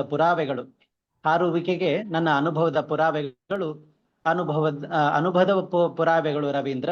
ಅನುಭವಕ್ಕೆ ನೆನಪಿನ ಆಕಾರಗಳು, ಕಲ್ಪನೆಯ ಆಕಾರಗಳು ರವೀಂದ್ರ. ಧನ್ಯವಾದ. ಇಷ್ಟೇ ಕವನ. ಧನ್ಯವಾದಗಳು. Thank you. ಈಗ ಬಯಲು ಸೀಮೆಯಲ್ಲಿ ಬೇಸಿಗೆ ಹೇಗೆ ಎನ್ನುವುದರ ಬಗ್ಗೆ ಪ್ರಸ್ತುತಪಡಿಸ್ತಾ ಇದ್ದಾರೆ ಡಾಕ್ಟರ್ ಶಿವಾನಂದ ಕುಬ್ಸದ ಸರ್, ಮುಧೋಳದಿಂದ, ಹಿರಿಯ ವೈದ್ಯ ಸಾಹಿತಿಗಳು. ಕುಬ್ಸದ ಸರ್. ಎಲ್ಲರಿಗೂ ನಮಸ್ಕಾರಗಳು. ಬಯಲು ಸೀಮೆಯ ಬೇಸಿಗೆ. ನಾನು ಬಿಜಾಪುರ ಜಿಲ್ಲೆಯವನಾದ್ದರಿಂದ ಈ ಬೇಸಿಗೆಯನ್ನು ಕಂಡಂಥವನು. ಸುಡುವ ಬಿಸಿಲು, ಎಲ್ಲೆಲ್ಲೂ ಝಳ, ಬರಿದಾದ ಬಾವಿಗಳು, ಒಣಗಿದ ಒರತೆಗಳು, 1000 ಅಡಿ ಬೋರಿಗೂ ಕೂಡ ನೀರಿಲ್ಲ. ಇದ್ದ ಒಂದೆರಡು ಗುಬ್ಬಿಗೆ ಗುಟುಕರಿಸಲು ನೀರಿಲ್ಲ. ಬೇಲಿಯ ಮೇಲೊಂದು ಓತಿಕ್ಯಾತ ಬಾಯಿ ತೆರೆದು ಕಾಯುತ್ತದೆ ಬೇಟೆಗಾಗಿ. ಅಲ್ಲೊಂದು ಇಲ್ಲೊಂದು ಮಾವು ಚಿಗುರು, ಉಳಿದದ್ದೆಲ್ಲ ನೆರಳಿಲ್ಲದ ಜಾಲಿ. ಪುಢಾರಿ ಕಸವೆಂಬ ಹೆಮ್ಮಾರಿ. ಆಡು ಬದುಕುತ್ತದೆ ಜಾಲಿಯನ್ನು ತಿಂದು, ಉಳಿದ ಜೀವಗಳು ಒಣಗಿ ನಾರುತ್ತವೆ. ಸುಳಿಗಾಳಿ ಗಿಳಿ ಕೋಗಿಲೆಯ ಸುಳಿವಿಲ್ಲ, ಆಗೊಮ್ಮೆ ಈಗೊಮ್ಮೆ ಭರ್ರನೆ ಸುಳಿವ ಸುಂಟರ ಗಾಳಿ. ನೆಲಕ್ಕಿದ್ದ ಕಸಕಡ್ಡಿಗಳನ್ನೆಲ್ಲ ತೂರಿ ಸುಡುವ ನೆತ್ತಿಗೆ ಹರಡುವ ಪ್ರಹಸನ. ನೀರಿಲ್ಲದ ಊರುಗಳು, ಗುಳೆ ಹೋಗದ ಜನ, ಹೊಟ್ಟೆಗಿಲ್ಲದೆ ಕಂಗಾಲು ಜಾನುವಾರು. ಕಟ್ಟಿಗೆಯ ಒಲೆಯನಾರಿಸಿ ಗ್ಯಾಸಿಗೆ ಪಾಳಿ. ಕೋಳಿಗಳೇನೋ ಕೂಗುತ್ತವೆ ಕೀರಲು ದನಿಯಲ್ಲಿ, ಕೋಳಿಗಳೇನೋ ಕೂಗುತ್ತವೆ ಕೀರಲು ದನಿಯಲ್ಲಿ. ಜನರು ಎದ್ದು ಹಣೆಗೆ ಅಡ್ಡ ಕೈ ಹಿಡಿದು ಮುಗಿಲ ನೋಡುತ್ತಾರೆ ಬಾರದ ಕಾರು ಮಳೆಗಾಗಿ. ಮನೆಗೆ 4 ಬೈಕು 3 ಕಾರುಗಳು, ಸೈಕಲ್ ಚಕ್ಕಡಿಗಳ ಮರೆತು ದಶಕಗಳಾಯಿತು. ರಸ್ತೆ ಬದಿಯ ಗಿಡ ಕಡಿದು ನುಣ್ಣಗಾಗಿಸಿದ್ದಾರೆ. ಹೊಲದಲ್ಲಿ ಬೆಳೆಯಿಲ್ಲ, ಊರೆಲ್ಲ ಫ್ಯಾಕ್ಟರಿಯ ಧೂಳು. ಅಷ್ಟಾಗಿಯೂ ಜನ ಸುಖದಿಂದಿದ್ದಾರೆ. ಹಲವು ಭಾಗ್ಯಗಳ ಹಂಗಿನಲ್ಲಿ ಬದುಕುತ್ತಾ, ಆಗಾಗ ಬರುವ ಚುನಾವಣೆಗಳನ್ನು ಸವಿಯುತ್ತಾ, ದೂರದ ಯುದ್ಧದ ಮಿಸೈಲುಗಳ ದೃಶ್ಯ ನೋಡುತ್ತಾ, ಪೆಟ್ರೋಲ್ ಧಾರಣೆಗೆ, ಗುಟ್ಕಾ ಬೆಲೆಗೆ, ಸೆರೆಯ ರೇಟಿಗೆ, ಸೆರೆ ಅಂದರೆ ಮದ್ಯ, ನಮ್ಮ ಕಡೆ ಮದ್ಯಕ್ಕೆ ಸೆರೆ ಅಂತೇವೆ. ಪೆಟ್ರೋಲ್ ಧಾರಣೆಗೆ, ಗುಟ್ಕಾ ಬೆಲೆಗೆ, ಸೆರೆಯ ರೇಟಿಗೆ ಜನ ಜಪ್ಪೆನ್ನುವುದಿಲ್ಲ. ಯಾಕೆಂದರೆ ಅವರ ಬದುಕು ಸುಭಿಕ್ಷವಾಗಿದೆ. ಧನ್ಯವಾದಗಳು. ಧನ್ಯವಾದಗಳು ಸರ್. ಮುಂದಿನ ಕವನವನ್ನ ಪ್ರಸ್ತುತಪಡಿಸ್ತಾ ಇದ್ದಾರೆ ಡಾಕ್ಟರ್ ರಶ್ಮಿ ಕುಂದಾಪುರ ಮೇಡಮ್ ಅವರು. ರಶ್ಮಿ ಮೇಡಮ್. ನಮಸ್ಕಾರ.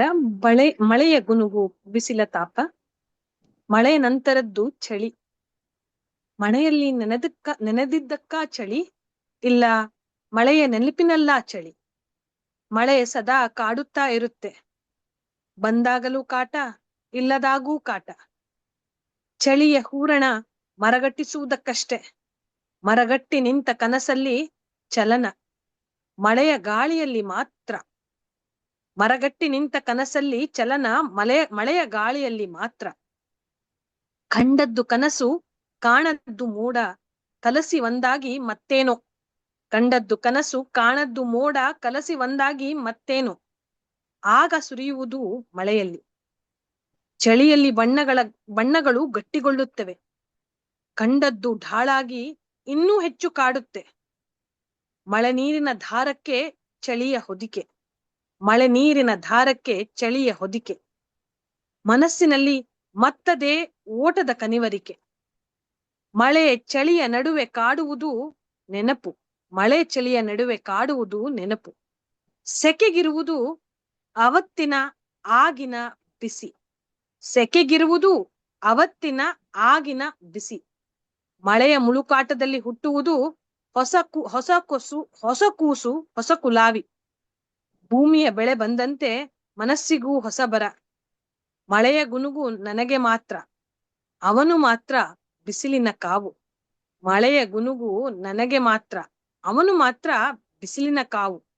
ಇವತ್ತಿನ ಬಿಸಿಯಲ್ಲಿ ಮಳೆ ಕಾಯುವಿಕೆ ಬರೀ ನನಗೆ ಮಾತ್ರ. ಇವತ್ತಿನ ಬಿಸಿಯಲ್ಲಿ ಮಳೆ ಕಾಯುವಿಕೆ ಬರೀ ನನಗೆ ಮಾತ್ರ. ಧನ್ಯವಾದಗಳು. ಧನ್ಯವಾದಗಳು ಮೇಡಮ್. ಮುಂದಿನ ಕವನ ಪ್ರಕೃತಿ ಭಾಷೆಯ ಮರೆತವರ ಮೆರೆದಾಟ. ಪ್ರಸ್ತುತಪಡಿಸ್ತಾ ಇದ್ದಾರೆ ಡಾಕ್ಟರ್ ಅರವಿಂದ್ ಪಟೇಲ್ ಸರ್, ಬಳ್ಳಾರಿಯಿಂದ. ಅರವಿಂದ್ ಸರ್.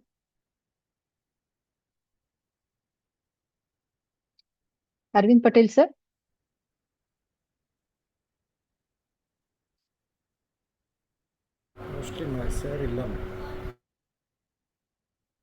ಓಕೆ, ಮತ್ತೆ ನಂತರ ನೋಡೋಣ.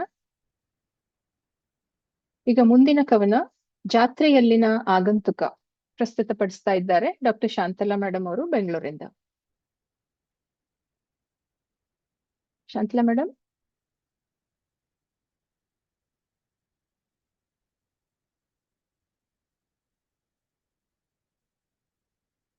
ಶಾಂತಲಾ ಮೇಡಮ್.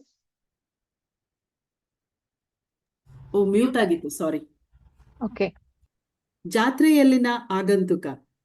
ವೈಶಾಖದ ಬಿಸಿಲು ಜಾತ್ರೆಯ ಜಂಗುಳಿ, ಬೊಂಬಾಯಿ ಮಿಠಾಯಿ, ಮಜ್ಜಿಗೆ ಪಾನಕಗಳ ಓಕುಳಿ, ಜುಮಕಿ ಬಳೆ ಗೆಜ್ಜೆಗಳ ಕೊಂಡಾಟ, ಪೀಪಿ ಕೇಕೆಗಳ ಅಬ್ಬರ, ಮಲ್ಲಿಗೆಯ ಘಮ ಘಮ, ಎಲ್ಲೆಲ್ಲೂ ಜೀವನದ್ದೇ ಸಂಭ್ರಮ, ಎಲ್ಲೆಲ್ಲೂ ಜೀವನದ್ದೇ ಸಂಭ್ರಮ, ನನ್ನ ಹೊರತು ನನ್ನದು ಇಂದಷ್ಟೇ ಜೀವನ, ನನ್ನದು ಇಂದಷ್ಟೇ ಜೀವನ. ಅದಾಗಲೇ ಅಣ್ಣಂದಿರು ಕಸಾಯಿಖಾನೆ ಸೇರಿದ್ದರು, ಅದಾಗಲೇ ಅಣ್ಣಂದಿರು ಕಸಾಯಿಖಾನೆ ಸೇರಿದ್ದರು, ಇದು ಹರಕೆಯ ಕುರಿ ಎಂದು ತಲೆ ಸವರಿ ನನಗೆ ಕೈ ಮುಗಿದರು. ಬಿಸಿಲ ಝಳಕ್ಕೆ ಮೈ ಬೆಂದು ಹಣೆಯ ಕುಂಕುಮ ಹರಿದು ಮುಖವೆಲ್ಲ ರಾಡಿ, ಕಾಲ್ಬಳಿ ಒಣಹುಲ್ಲು, ಸರಹಗ್ಗ ಕಟ್ಟಿದ ಸೊಟ್ಟ ಮರ ಕಿಸಕ್ಕನೆ ನಕ್ಕವು. ಮರವನ್ನು ಸುತ್ತಿ ಸುಸ್ತಾಗಿ ಹೋದಾಗ ಕಟುಕನೇ ಪರಮ ಮೋಕ್ಷದಾತ. ಅವಳು ಹೋಗುವಾಗ ಅಮ್ಮ ಹೇಳಿದ್ದಳು, ಮಗ ಕುದುರೆಯೂ ಅಲ್ಲ, ಹುಲಿಯೂ ಅಲ್ಲ, ಆನೆಯಂತೂ ಅಲ್ಲವೇ ಅಲ್ಲ, ಹರಕೆಗೆ ಕುರಿ ಮಾತ್ರವೇ ಸೂಕ್ತ. ನಮ್ಮನ್ನು ಸೌಮ್ಯ ಎಂದೇ ಜಗತ್ತು ಭಾವಿಸಲಿ, ದುರ್ಬಲರಿಗೆ ಆಶ್ರಯ ದೇವನೂ ನೀಡುವುದಿಲ್ಲ. ಘೀಳಿಡಬೇಡ ಪುಟ್ಟ, ಬಲಿಪೀಠದಲ್ಲಿ ನಿಂತು ತತ್ತರಿಸಬೇಡ, ಮೌನ ದೌರ್ಬಲ್ಯವಲ್ಲ, ತಲೆಬಾಗುವುದು ಅಸಾಮರ್ಥ್ಯವಲ್ಲ. ನಾವು ಸಾಯೋಣ, ಜಗತ್ತು ಬದುಕಲಿ, ಅದರ ಹೊಟ್ಟೆ ಬಾಕತನದಲ್ಲಿಯೇ ನರಳುತ್ತಲೇ ಇರಲಿ. ಈ ಕವನ ನನಗೆ ಸ್ಫೂರ್ತಿಯಾಗಿದ್ದು ಸಾಂಸ್ಕ್ರಿಟ್ ಸುಭಾಷಿತ ಒಂದಿದೆ, ಅದನ್ನು ಸಹ ಹೇಳ್ಬಿಡ್ತೀನಿ. ಅಶ್ವಂ ನೈವ ಗಜಂ ನೈವ ವ್ಯಾಘ್ರಂ ನೈವ ಚ ನೈವ ಚ ಅಜಾಪುತ್ರಂ ಬಲಿಂ ದದ್ಯಾತ್ ದೇವೋ ದುರ್ಬಲಾಧ್ಯಾತಕಃ. ಅಂದ್ರೆ ಕುದುರೆಗೂ ಅಲ್ಲ, ಆನೆನೂ ಅಲ್ಲ, ಹುಲಿನೂ ಅಲ್ಲ, ಆದ್ರೆ ಕುರಿ ಮರಿನ್ ಮಾತ್ರ ಆಚರಣೆಯಲ್ಲಿ ಬಲಿ ನೀಡಲಾಗುತ್ತದೆ, ದೇವರು ಕೂಡ ದುರ್ಬಲರನ್ನು ರಕ್ಷಿಸುವುದಿಲ್ಲ ಅಂತ ಒಂದು ಸುಭಾಷಿತ ಇದೆ. ಇದರ ಪ್ರೇರಣೆಯಿಂದ ನಾನು ಈ ಕವನ ಬರೆದಿದ್ದು. Thank you. ಧನ್ಯವಾದಗಳು ಮೇಡಮ್. ಈಗ ಮುಂದಿನ ಕವನವನ್ನ ಡಾಕ್ಟರ್ ಪೂರ್ಣಿಮಾ ಮೇಡಮ್ ಇವರು ಇವತ್ತಿನ ವಿಷಯಕ್ಕಿಂತ ಸ್ವಲ್ಪ ಭಿನ್ನವಾದಂತಹ ಕವಿತೆ ಕಳಿಸಿದ್ರು, ಓ ಕವಿತೆ ಅನ್ನುವಂಥದ್ದು. ಮೇಡಮ್ ಇದ್ದೀರಾ Purnima madam?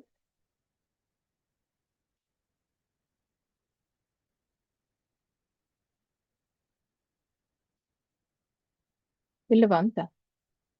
Okay.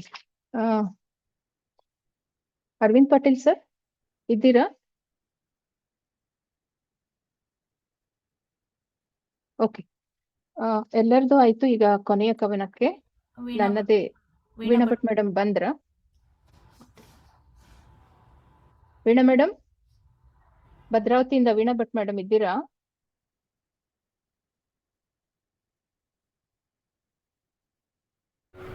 Okay okay okay. ಈಗ ಕೊನೆಯ ಕವನ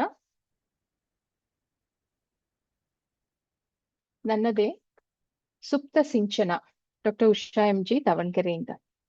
ಬೇಸಿಗೆ ಬಿಸಿ ಗಾಳಿ ಸೆಕೆ ಸೆಕೆ, ಮೈ ಬೆವರಿ ಅಂಟಿ, ಉತ್ಸಾಹ ಡೀಳಾಗಿ ಉಲ್ಲಾಸ ಜಿಡ್ಡುಗಟ್ಟಿ, ಮನ ಆಶಿಸುತ್ತಿದೆ ಮುದ ನೀಡುವ ಮೋಡದ ಹನಿಸಿಂಚನಕ್ಕೆ. ಬೇಸಿಗೆ ಕೆರೆ ಕೊಳ ಬತ್ತಿ, ರಾಸು ರೋಸಿ, ಪೈರು ನಲುಗಿ, ಭೂತಾಯಿ ಬಿರುಕಾಡಿರಲು ಮನ ಕಾಯುತ್ತಿದೆ ಜೀವರಾಶಿ ಉಳಿವ ವರುಣನ ಹನಿಸಿಂಚನಕ್ಕೆ. ಬೇಸಿಗೆ ಅಲ್ಲಲ್ಲಿ ಚಿಗುರಿ ಹೂವರಳಿದರೂ ತುಂಬದ ಕೊಂಬೆ, ತೀರದ ಆಸೆ ತಣಿಯದ ದಾಹ, ಅದೇಕೋ ಮನ ಬಯಸಿದೆ ಸದಾ ಹಸಿರಾಗಿರುವ ಪ್ರೀತಿಯ ಹನಿಸಿಂಚನಕ್ಕೆ. ಬೇಸಿಗೆ ಚಿಳ್ಳೆ ಪಿಳ್ಳೆಗಳ ಬೆರಳು ರಿಮೋಟ್ ಮೇಲಾಡುತ್ತಿರಲು, ಕುಂಟೆಬಿಲ್ಲೆ ಗೋಲಿ ಲಗೋರಿ ತೇಲಿ ಅದೇಕೋ ಮನವಾಲುತ್ತಿದೆ ಬಾಲ್ಯದ ನೆನಪುಗಳ ಹನಿಸಿಂಚನಕ್ಕೆ. ಬೇಸಿಗೆ ಜಗದ ಕ್ರೀಡಾಂಗಣದಿ ಗೆಲ್ಲಲು, ಬಾಳಿನ ನಾಗಾಲೋಟಕ್ಕೆ ಎದೆ ನಡುಗಿ ಕೈಕಾಲು ಸೋತಿರಲು, ಅದೇಕೋ ಮನ ಹುಡುಕಿದೆ ವಿರಾಮದ ನಡಿಗೆಯ ಹನಿಸಿಂಚನಕ್ಕೆ. ಬೇಸಿಗೆ ಸಂಘರ್ಷ ಉದ್ದಕ್ಕೂ ಉದ್ಯೋಗ ಸಂಸಾರ ಕರ್ತವ್ಯವೆಂದು, ನಿಂತಲ್ಲಿ ನಿಲ್ಲಲಾರದೆ ಕೂರಲಾಗದೆ 60ರಲ್ಲಿ ಅದೇಕೋ ಬೇಡುತ್ತಿದೆ ಮನಸ್ಸು ಸ್ವಕಾಳಜಿ ಆರೋಗ್ಯದ ಹನಿಸಿಂಚನಕ್ಕೆ. ಬೇಸಿಗೆ ದೇಶ ದ್ವೇಷ ಜಾತಿ ಭೇದ ಯುದ್ಧದಳ್ಳುರಿಗೆ ಸಂಬಂಧಗಳು ಹಬೆಯಾಡುತ್ತಿರಲು ಅದೇಕೋ ಮನ ಬೇಡುತ್ತಿದೆ ವಿಶ್ವಶಾಂತಿಯ ಹನಿಸಿಂಚನಕ್ಕೆ. ಬದುಕು ಬೇಸಿಗೆಯ ಜಂಜಾಟ ಗೂಡು ಅಪ್ಯಾಯಮಾನ ಎಲ್ಲರಿಗೂ ಈಚಿತರಲ್ಲವೇ ದಡ ಸೇರುವುದು. ದಗೆಯಿಂದಲ್ಲವೇ ತಂಗಾಳಿಗೆ ಬೆಲೆ ಅದರ ನಂತರ ತಾನೇ ವರ್ಷಧಾರೆ. ಧನ್ಯವಾದಗಳು. ಅಲ್ಲಿಗೆ ಎಲ್ಲಾ ಕವನಗಳು ಮುಗಿದವು. ಮೇಡಮ್ ಇನ್ನೊಂದ್ಸಲ ಅನುಪಮ ಇವ್ರನ್ನ ಕೈ ಬಿಡಿ ಮೇಡಮ್. ಅರವಿಂದ್ ಪಟೇಲ್ ಮತ್ತೆ ಇವ್ರು ವೀಣಾ ಅವ್ರು ಬರ್ತಾರ ಇನ್ನೊಂದ್ಸಲ ನೋಡ್ಬಿಡಿ. ಓಕೆ, ಕೇಳ್ಬಿಡಿ, ಇನ್ನೊಂದ್ಸಲ ಕೇಳ್ಬಿಡಿ. ಇದ್ರೆ ಆಯ್ತು, ಇಲ್ಲ ಅಂದ್ರೆ ಪರವಾಗಿಲ್ಲ, ಮುಂದಕ್ಕೆ ಹೋಗೋಣ. ಅರವಿಂದ್ ಪಟೇಲ್ ಸರ್ ಮತ್ತೆ ವೀಣಾ ಮೇಡಮ್. ಹೌದು, ಇಲ್ಲ ಅನ್ಸುತ್ತೆ ಮೇಡಮ್. ಇರ್ಲಿ ಬಿಡಿ, ಹೌದು. ಅದು ಮಳೆ ಸಿಂಚನ ಕವನ ಓದ್ಲೇನ್ರಿ ಮೇಡಮ್? ಇಂದ್ರ ಮೇಡಮ್ ಮೇಡಮ್ ಮಳೆ ಸಿಂಚನದ ಕವನ ಓದ್ಲಾ ಮೇಡಮ್? ಅದ್ಭುತವಾಗಿ ಮದ್ವೆ ಮಾಡಿದೀರಾ ಮೇಡಮ್. ಇರ್ಲಿ ಮೇಡಮ್, ಅದೇ ಸಾಕು. ಹೌದಾ? Okay okay, thank you ma'am. Okay, ಅಲ್ಲಿಗೆ ಕವನಗಳ ಪ್ರಸ್ತುತಿ ಮುಗೀತು. ಈಗ ಕಾರ್ಯಕ್ರಮದ ಅಧ್ಯಕ್ಷರಾದ ಡಾಕ್ಟರ್ ಅನುಪಮಾ ವೈಜ ಮೇಡಮ್ ಅವರನ್ನ ಲೇಖನಗಳ ಬಗ್ಗೆ ವಿಮರ್ಶೆ ಮತ್ತು ತಮ್ಮ ಅಧ್ಯಕ್ಷೀಯ ನುಡಿಗಳನ್ನ ಹೇಳಬೇಕಾಗಿ ಕೇಳ್ಕೊತಾ ಇದ್ದೇನೆ. ಅನುಪಮಾ ಮೇಡಮ್. ಎಲ್ಲರಿಗೂ ನನ್ನ ನಮಸ್ಕಾರ. ಮೊದಲನೇದಾಗಿ ನನಗೆ ಇಂದು ಈ ಕಾರ್ಯಕ್ರಮಕ್ಕೆ ಬರಮಾಡಿಕೊಂಡಂಥ ಇಂದಿರಾ ಮೇಡಮ್ ಅವರಿಗೆ ಮತ್ತು ಉಷಾ ಮೇಡಮ್ ಅವರಿಗೆ ನನ್ನ ತುಂಬು ಹೃದಯದ ಧನ್ಯವಾದಗಳು. ಮೊದಲು ಮೇಡಮ್ ಇಂದಿರಾ ಮೇಡಮ್ ಫೋನ್ ಮಾಡಿ ಇದಕ್ಕೆ ಅಧ್ಯಕ್ಷತೆ ವಹಿಸಬೇಕು ಅಂತ ಕೇಳ್ಕೊಂಡಾಗ ನನಗೆ ಬಹಳ ಮುಜುಗರ ಆಯಿತು. ಆದರೂ ಕೂಡ ಅವರ ವಿಶ್ವಾಸಕ್ಕೆ ನಾನು ಎದುರು ಮಾತಾಡ್ಲಿಕ್ಕಾಗಲಿಲ್ಲ. ಆಯಿತು, ಮಾಡ್ತೀನಿ ಅಂತ ಒಪ್ಕೊಂಡೆ. ನನಗೆ ಆಶ್ಚರ್ಯ ಅನಿಸಿದ್ದು, ಕೆಲವು ದಿನಗಳ ಅಂತರದಲ್ಲಿ ತುಂಬ ವಿಶಿಷ್ಟವಾದ, ವಿಶೇಷವಾದ, ವೈವಿಧ್ಯಮಯವಾದ ಕವನಗಳು ಮತ್ತು ಲೇಖನಗಳು ಎಲ್ಲವೂ ಬಂದವು. ನಾನು ನೋಡಿದ ಹಾಗೆ ಬೇಸಿಗೆಯ ಬಗ್ಗೆ ನಮ್ಮ ಕನ್ನಡ ಸಾಹಿತ್ಯದಲ್ಲಿ ಆಗಲಿ ಎಲ್ಲೇ ಆಗಲಿ ಒಂದು ಜಾಸ್ತಿ ಕವನಗಳು ಮೂಡಿಲ್ಲ. ಹೆಚ್ಚಾಗಿ ಜನರ ಕವಿಗಳ ಒಲವು ಏನಿದ್ರು ಚೈತ್ರ ಮಾಸದ ಬಗ್ಗೆ ಅಥವಾ ವರ್ಷ ಋತುವಿನ ಬಗ್ಗೆ. ಬೇಸಿಗೆಯ ಬಗ್ಗೆ ಹೆಚ್ಚು ಕವನಗಳು ಬಂದಿಲ್ಲ. ಉಷಾ ಮೇಡಮ್ ಒಂದನ್ನು ಆಗಲೇ ಹೇಳಿದ್ರು ಅವರ ಪ್ರಾಸ್ತಾವಿಕ ನುಡಿಯಲ್ಲಿ. ಬೇಸಿಗೆ ಅನ್ನುವ ಒಂದು ಪದ್ಯ ಶ್ರೀ BR ಲಕ್ಷ್ಮಣರಾವ್ ಅವರು ಬರೆದಿದ್ದ ಬಗ್ಗೆ ಅವರು ಹೇಳಿದರು. ಹೆಚ್ಚಾಗಿ ನನಗೆ ಬೇರೆ ಪದ್ಯಗಳು ಸಿಕ್ಕಿರಲಿಲ್ಲ. ನಾವು ನೋಡ್ತೀವಿ ಚೈತ್ರದ ಬಗ್ಗೆ ಸಾಮಾನ್ಯವಾಗಿ ತುಂಬ ಕವಿಗಳು ಬರೆದಿರ್ತಾರೆ. ಚೈತ್ರದ ಚಿಗುರಿನ ಬಗ್ಗೆ, ಮಾವಿನ ಬಗ್ಗೆ, ಹೊಸ ವರ್ಷದ ಬಗ್ಗೆ, ಯುಗಾದಿ ಬಗ್ಗೆ, ಹೂವುಗಳು ವನಗಳಲ್ಲಿ ಅರಳುವ ಬಗ್ಗೆ, ದುಂಬಿಗಳ ಬಗ್ಗೆ, ಹೀಗೆ ನಾನಾ ಥರದ ಕವನಗಳಿವೆ. ಇನ್ನು ವರ್ಷ ಋತು ಬಗ್ಗೆ ಅಂತೂ ಸಾಮಾನ್ಯವಾಗಿ ಎಲ್ಲ ಕವಿಗಳು ಬರೆದಿದ್ದಾರೆ ಮತ್ತು ವರ್ಷಧಾರೆಯನ್ನೇ ಹರಿಸಿದ್ದಾರೆ ಅನ್ಬೋದು ವರ್ಷ ಋತುವಿನ ಬಗ್ಗೆ. ಆದರೆ ಈ ಬೇಸಿಗೆಯ ಬಗ್ಗೆ ಇಷ್ಟೊಂದು ಕವನಗಳು ಬರಬಹುದು ನಮ್ಮ ಕನ್ನಡ ವೈದ್ಯ ಬರಹಗಾರರಿಂದ ಅಂತ ನನಗೂ ಕಲ್ಪನೆ ಇರಲಿಲ್ಲ. ಬಹಳ ಸುಂದರವಾದ ಕವನಗಳನ್ನ ಮೂಡಿಸಿದ್ದಾರೆ. ನಾನು ಈ ಕವನಗಳನ್ನ ನೋಡಿದಾಗ ಇದರಲ್ಲಿ ಎರಡು ಥರದ ಹೆಚ್ಚಿನ ಕವನಗಳು ಎರಡು ಥರದ ವಿಷಯಗಳ ಬಗ್ಗೆ ಬಂದಿವೆ. ಒಂದು ಬಾಲ್ಯದ ಸವಿನೆನಪುಗಳ ಬಗ್ಗೆ ಮತ್ತು ಇನ್ನೊಂದು ತುಂಬ ಬೇಸಿಗೆ ಜಾಸ್ತಿಯಾಗಿ ಬಿರುಬಿಸಿಲಿನಲ್ಲಿ ಪರಿಸರದಲ್ಲಿ ಆಗುತ್ತಿರುವ ಬದಲಾವಣೆಗಳ ಬಗ್ಗೆ. ಇದು ಎರಡು ಮುಖ್ಯವಾದ ವಿಷಯಗಳ ಬಗ್ಗೆ ಕವನಗಳು ಬಂದಿವೆ. ಬಾಲ್ಯದ ಸವಿನೆನಪು ಬಗ್ಗೆ ಅಂತೂ ಎಲ್ರಿಗೂ ಬಹಳ ಮುದ ಕೊಡುವಂಥ ವಿಷಯ. ರಜೆ, ಜಾತ್ರೆ, ಪ್ರವಾಸ, ಹೀಗೆ ಬೇರೆ ಬೇರೆ ಥರದ ಅನುಭವಗಳನ್ನ ನಾವೆಲ್ಲರೂ ರಜಾ ದಿನಗಳಲ್ಲಿ, ಬೇಸಿಗೆ ರಜಾ ದಿನಗಳಲ್ಲಿ ಅನುಭವಿಸಿದ್ದೇವೆ. ಇದು ಎಲ್ಲರೂ ತುಂಬ ಇಷ್ಟಪಡುವಂಥ ವಿಷಯ. ಇನ್ನೊಂದು, ಹೀಗೆ ಬೇಸಿಗೆ ಅಂದ ತಕ್ಷಣ ನಮಗೆ ಬೇರೆ ಬೇರೆ ಬೇರೆ ಥರದ ಭಾವಗಳು ಬರುತ್ತೆ. ಒಂದು ಮಧುರ ನೆನಪಾದರೆ, ಇನ್ನು ಕೆಲವು ಗೃಹಿಣಿಯರಿಗೆ ಸಾಮಾನ್ಯವಾಗಿ ಅವರು ಇದು ಹಪ್ಪಳ, ಉಪ್ಪಿನಕಾಯಿ, ಹೀಗೆ ಬೇರೆ ಬೇರೆ ಅಂತ ವ್ಯಂಜನಗಳನ್ನ ಮಾಡುವಂಥ ಸಮಯ. ಮಳೆಗಾಲಕ್ಕೆ ಬೇಕಾದಂಥ ತಿಂಡಿ ತಿನಿಸುಗಳನ್ನ ಮಾಡಿ ಸ್ಟೋರ್ ಮಾಡುವಂಥ ಸಮಯ. ಇನ್ನು ಮಕ್ಕಳಿಗೆ ದಂಪತಿಗಳಿಗೆ ಚಿಕ್ಕ ಮಕ್ಕಳಿದ್ರೆ ಅವರನ್ನು ಸಂಭಾಳಿಸೋದೇ ಬಹಳ ಕಷ್ಟವಾದಂಥ ಸಮಯ. ಅದರಲ್ಲೂ ವೈದ್ಯ ದಂಪತಿಗಳಿದ್ದರೆ ಅವರನ್ನು ಸಂಭಾಳಿಸೋದು ನಿಜವಾಗ್ಲೂ ಕಷ್ಟ. ಹಾಗಾಗಿ ಬೇಸಿಗೆ ಶಿಬಿರ ಹೀಗೆ ಬೇರೆ ಬೇರೆ ಥರದ ಸಂದರ್ಭಗಳನ್ನ ಈಗಿನ ಕಾಲದಲ್ಲಿ ನಾವು ನೋಡ್ಬೋದು. ಆದರೆ ನಾವು ಅನುಭವಿಸಿದಂಥ ಬೇಸಿಗೆ ಕಾಲ ಮತ್ತು ರಜಾ ದಿನಗಳಲ್ಲಿ ಬಹಳ ವಿಶೇಷವಾಗಿ ಈಗ ಡಾಕ್ಟರ್ ಕೌಸ್ತುಭ ಅವರು ಬರೆದಂತೆ ಬೇರೆ ಬೇರೆ ಥರದ ಒಂದು ಸುಂದರ ನೆನಪುಗಳು ನಮಗೆ ಮೂಡುತ್ತೆ. ಅದು ನನಗೆ ಬಹಳ ಹತ್ತಿರವಾಯಿತು, ಮನಸ್ಸಿಗೆ ಒಂದು ಖುಷಿ ಕೊಡ್ತು ಓದಿದ ತಕ್ಷಣ. ಯಾಕಂದರೆ ನಾವೆಲ್ಲರೂ ಇದನ್ನು ಅನುಭವಿಸಿದ್ದೇವೆ. ಅಜ್ಜನ ಮನೆಗೆ ಅಥವಾ ದೊಡ್ಡಮ್ಮನ ಮನೆಗೆ, ಅಜ್ಜಿ ಮನೆಗೆ ಹೀಗೆ ಹೋಗೋದು, ಅಲ್ಲಿ ಆಟ ಆಡೋದು, ನೀರ್ ಜೊತೆ ಆಟ ಆಡೋದಾಗ್ಲಿ, ಬೇರೆ ಬೇರೆ ಥರದ ಮಾವು, ಹುಣಸೆಕಾಯಿ, ಇದೆಲ್ಲ ಅವರು ಬಳಸಿದಂತಹ ಪದಗಳು ಅಷ್ಟೇ ಬಹಳ ಚೆನ್ನಾಗಿದೆ. ಅವು ನಕ್ಕವು ನಮ್ಮನ್ನು ನೋಡಿ, ಆಯ್ತು ಚೀಲ ಇಟ್ಟು ಬನ್ನಿ ನಾವಿದ್ದೀವಿ ಅಂತ ಹೇಳಿ ಹೇಳೋವಂಥ ರೀತಿ ಇದೆಯಲ್ಲ, ಬರೆದಿರೋವಂಥ ವ್ಯಕ್ತಪಡಿಸಿದಂತಹ ಭಾವ ನನಗೆ ಬಹಳ ಇಷ್ಟ ಆಯಿತು. ಇದೇ ಥರದ ಇನ್ನೊಂದು ಪದ್ಯ ಬರೆದಿರೋದು ಡಾಕ್ಟರ್ ವೀಣಾ ಸುರೇಂದ್ರ ಅವರು ಕೂಡ ಹೆಚ್ಚು ಕಮ್ಮಿ ಇದೇ ಭಾವ ಇರುವಂಥ ಪದ್ಯವನ್ನು ಬರೆದಿದ್ದಾರೆ. ಅದರಲ್ಲಿ ಅವ್ರು ಬರೆದಿರುವಂತಹ ಒಂದೇ ಹಜಾರದಲ್ಲಿ ನಾವೆಲ್ಲ ಮಲಗಿ ನಿದ್ರಿಸ್ತಿದ್ವಿ, ನಮಗೇನು ಸೌಕರ್ಯಗಳು ಜಾಸ್ತಿ ಬೇಕಿರಲಿಲ್ಲ. ಇದೆಲ್ಲ ನಿಜವಾಗ್ಲೂ ನಮಗೆ ಬಹಳ ಮನಸ್ಸಿಗೆ ಹತ್ರ ಆಗುವಂಥ, ನಾವೆಲ್ಲರೂ ಇದನ್ನು ಅನುಭವಿಸಿದಂತಹ ಚಿತ್ರಣ. ಹಾಗಾಗಿ ಈ ಪದ್ಯಗಳು ಖಂಡಿತ ನಮಗೆ ಇಷ್ಟ ಆಗತ್ತೆ. ಮತ್ತೆ ಇನ್ನು ಬಿರು ಬಿಸಿಲಿನ ಬಗ್ಗೆ ಕೆಲವೊಂದು ಪದ್ಯಗಳು ಬಂದಿವೆ. ಅದರಲ್ಲಿ ಡಾಕ್ಟರ್ ರಾಜೇಂದ್ರ ಸಲಗೆರೆ ಅವರು ಬರೆದಿರುವಂತಹ ಪದ್ಯ ಬೇಸಿಗೆಯ ತೀಕ್ಷ್ಣತೆ ಮತ್ತು ಅದರಿಂದ ಪರಿಸರದಲ್ಲಿ ಉಂಟಾಗುವಂತಹ ಬದಲಾವಣೆ, ಇದರ ಬಗ್ಗೆ ಬರೆದಿದ್ದಾರೆ. ಕೊನೆಗೆ ಆ ಪದ್ಯದಲ್ಲಿ ಬರುವಂತಹ ಒಂದು ಆಶಾಕಿರಣ ನನಗೆ ಬಹಳ ಇಷ್ಟ ಆಗತ್ತೆ. ಮೋಡದ ತುಂಡಿಗೂ ಕಣ್ಣಿನ ನೋಟ, ಹನಿ ಮಳೆ ಬಿದ್ದರೆ ಹರ್ಷದ ಆಟ. ಅಂದ್ರೆ ಬಿಸಿಲಿನಿಂದ ನಾವು ಮುಂದೆ ಎದುರು ನೋಡುವಂತಹ ವರ್ಷಕಾಲದ ಬಗ್ಗೆ ಅವರು ಒಂದು ಆಶಾಕಿರಣ ತೋರಿಸಿದ್ದಾರೆ. ಬರುವ ದಿನಗಳಲ್ಲಿ ಮಳೆಯಿಂದ ಇಳೆ ಮೈ ತುಂಬಿ ಇನ್ನು ಸೊಗಸಾಗತ್ತೆ ಅನ್ನೋ ಒಂದು ಆಶಾಭಾವನೆ ಇದರಲ್ಲಿ ಮೂಡಿದೆ. ಇದೇ ಬಿರು ಬೇಸಿಗೆ ಬಗ್ಗೆ ಬರೆದಂತಹ ಡಾಕ್ಟರ್ ಶಿವಾನಂದ್ ಕುಪ್ಸದ್ ಅವರ ಪದ್ಯ ನನಗೆ ಬಹಳ ಇಷ್ಟ ಆಯಿತು. ಬಹಳ ಮಾರ್ಮಿಕವಾಗಿ ಬಂದಿದೆ ಇದು, ಮತ್ತು ಅವರ ಸ್ವಂತ ಅನುಭವದ ಮೂಸೆಯಲ್ಲಿ ಬಂದಿರುವಂಥ ಪದ್ಯ. ಹಾಗಾಗಿ ತುಂಬ ಇಷ್ಟ ಆಗತ್ತೆ, ಮನಸ್ಸಿಗೆ ತಟ್ಟುತ್ತೆ. ಬರಡು ಭೂಮಿಯ ವಿಸ್ತೃತ ರೂಪವನ್ನು ನೋಡಿ ಬಂದವರು ಹಾಗಾಗಿ ಆ ಸ್ವಂತ ಅನುಭವದ ಹಿನ್ನೆಲೆಯಲ್ಲಿ ಮೂಡಿದಂತಹ ಪದ್ಯ ಇದು. ವಿಶೇಷವಾಗಿ ಅವರು ಬಿಸಿಲಿನಲ್ಲಿ ಬಿರುಕು ಮೂಡಿದಂತಹ ಭೂಮಿಯ ಬಗ್ಗೆ ಹೇಳ್ತಾರೆ, ಅದರಲ್ಲಿ ಬರುವಂಥ ಸುಂಟ್ರ ಗಾಳಿಯ ಬಗ್ಗೆ ಹೇಳ್ತಾರೆ, ಅಲ್ಲಿ ಇಲ್ಲದೇ ಇರುವಂಥ ವೃಕ್ಷ ಜಾತಿ ಇಲ್ಲದೇ ಇರುವಂಥದ್ರ ಬಗ್ಗೆನೂ ಹೇಳ್ತಾರೆ.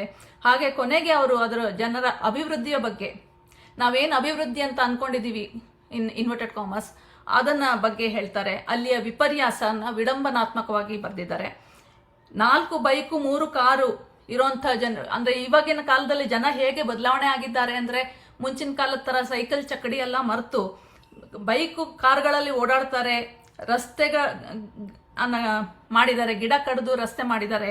ಹೀಗೆ ನಾವು ಅಭಿವೃದ್ಧಿ ಹೊಂತ ಭೂಮಿಯನ್ನ ಹೇಗೆ ಬೆತ್ತಲು ಮಾಡ್ತಾ ಇದ್ದೀವಿ ಅನ್ನೋದ್ರ ಬಗ್ಗೆ ಬರೆದಿದ್ದಾರೆ. ಹೊಲದಲ್ಲಿ ಬೆಳೆ ಇಲ್ಲ, ಊರಲ್ಲಿ ಫ್ಯಾಕ್ಟರಿ ಎದ್ದಿದೆ, ಆದ್ರೂ ಜನ ಸುಖದಿಂದ ಇದ್ದಾರೆ. ಸುಖವನ್ನ ಅವರು ಇನ್ವರ್ಟೆಡ್ ಕಾಮರ್ಸ್ ಅಲ್ಲಿ ಬರೆದಿದ್ದಾರೆ. ತಮ್ಮನ್ನು ತಟ್ಟುವ ಬೆಲೆ ಏರಿಕೆಯ ಜಳ ಅವರನ್ನು ತಟ್ಟದೇ ಇರುವ ಬಗ್ಗೆ ಕವಿ ಅಚ್ಚರಿ ಪಡ್ತಾರೆ. ಪರಿಸರದ ಬದಲಾವಣೆಯ ಜೊತೆ ಹೇಗೆ ಬದಲಾವಣೆ ಹೊಂದಿದ್ದಾರೆ ಜನರು ಕೂಡ ಅನ್ನೋದ್ರ ಬಗ್ಗೆ ಅವರು ತುಂಬಾ ಆಶ್ಚರ್ಯವನ್ನ ತೋರ್ತಾರೆ. ಒಂಥರದ ಇಂಡಿಫರೆನ್ಸ್ ಈ ಜನರಿಗೆ ಹೇಗೆ ಬಂದಿದೆ, ಬೆಲೆ ಏರಿಕೆಯ ಜಳ ಇವ್ರಿಗೆ ಯಾಕೆ ತಟ್ತಾ ಇಲ್ಲ, ಇವ್ರು ಅಷ್ಟು ಸುಭಿಕ್ಷವಾಗಿದ್ದಾರಾ ಅನ್ನೋ ಅಲ್ಲಿ ಕವನ ಮುಗಿಯುತ್ತೆ.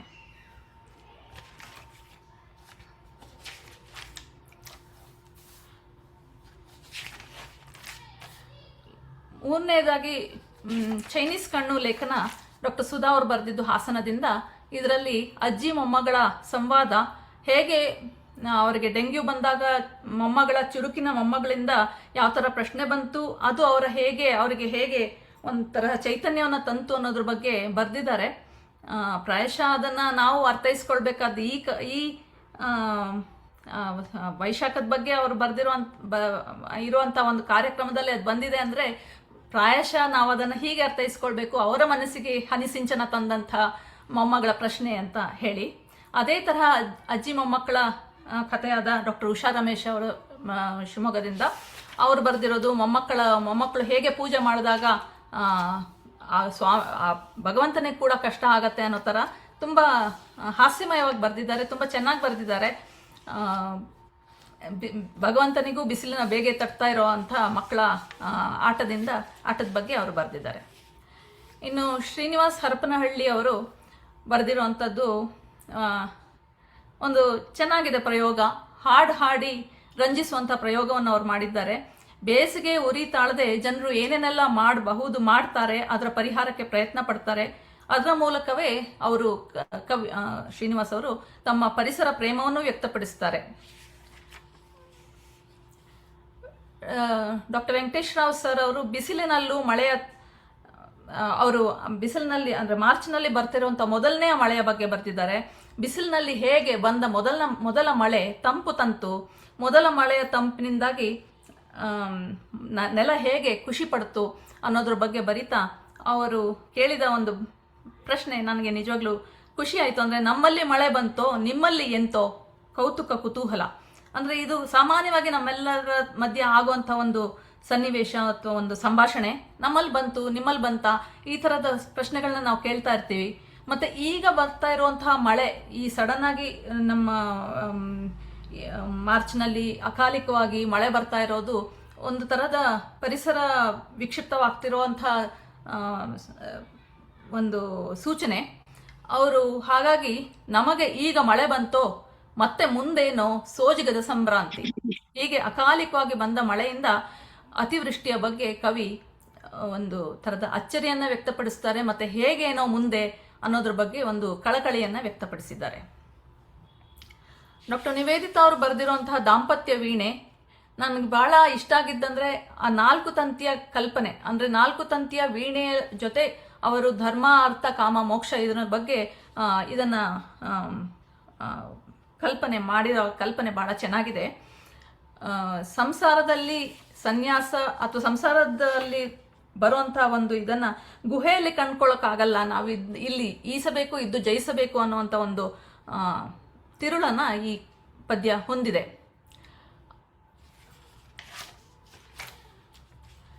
ಗೋಪಾಲ ಶೆಟ್ಟಿ ಸರ್ ಅವರು ಬರೆದಿರುವಂತಹ 2 ಸಣ್ಣ ಕವನ, ಎರಡೂ ತುಂಬಾ ಚೆನ್ನಾಗಿದೆ.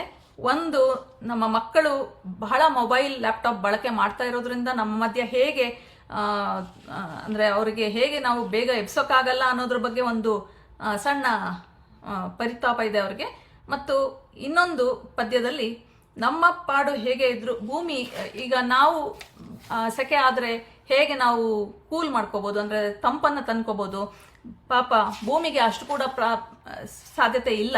ಆ ಭೂಮಿ ಹೇಗೆ ಮಾಡಬೇಕು, ಮೋಡಗಳು ಮಳೆ ಉದುರಿಸಿದ್ರೆ ಮಾತ್ರ ಅದು ತಂಪು ಮಾಡ್ಕೋಬೋದು ಅನ್ನೋದ್ರ ಬಗ್ಗೆ ಭೂಮಿಯ ಬಗ್ಗೆ ಒಂದು ಕನಿಕರವನ್ನು ವ್ಯಕ್ತಪಡಿಸಿದ್ದಾರೆ.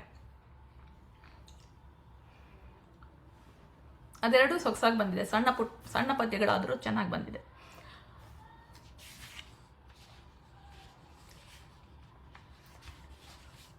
ಡಾಕ್ಟರ್ ವೀಣಾ ಭಟ್ ಅವ್ರ ಪದ್ಯ ಇರಲಿಲ್ಲ. ಇನ್ನು ಡಾಕ್ಟರ್ ರವೀಂದ್ರ ಅವರ ಪದ್ಯ, ನಮ್ಮ ಕಡೆ ನಾವೆಲ್ಲ ಓದಿದ್ದೇವೆ ಇದನ್ನ. ರವಿ ಕಾಣದ್ದನ್ನು ಕವಿ ಕಂಡ ಅಂತ ಒಂದು ಮಾತಿದೆ. ಆದರೆ ಇಲ್ಲಿ ರವಿ ಎಂಬ ಕವಿ ಕಂಡದ್ದು ಏನು ಅಂತ ನಮಗೆ ಅಂತೂ ನಿಜವಾಗ್ಲೂ ಇದು ಕಷ್ಟದ ಪದ್ಯ ಅಂತ ನನಗನ್ನಿಸ್ತು. ಅವರ ಕಲ್ಪನೆಯಲ್ಲಿ ಮೂಡಿದ ಕವನ, ಕಲ್ಪನೆಯ ಬಗ್ಗೆ ಅವ್ರು ಬರೆದಿದ್ದಾರೆ.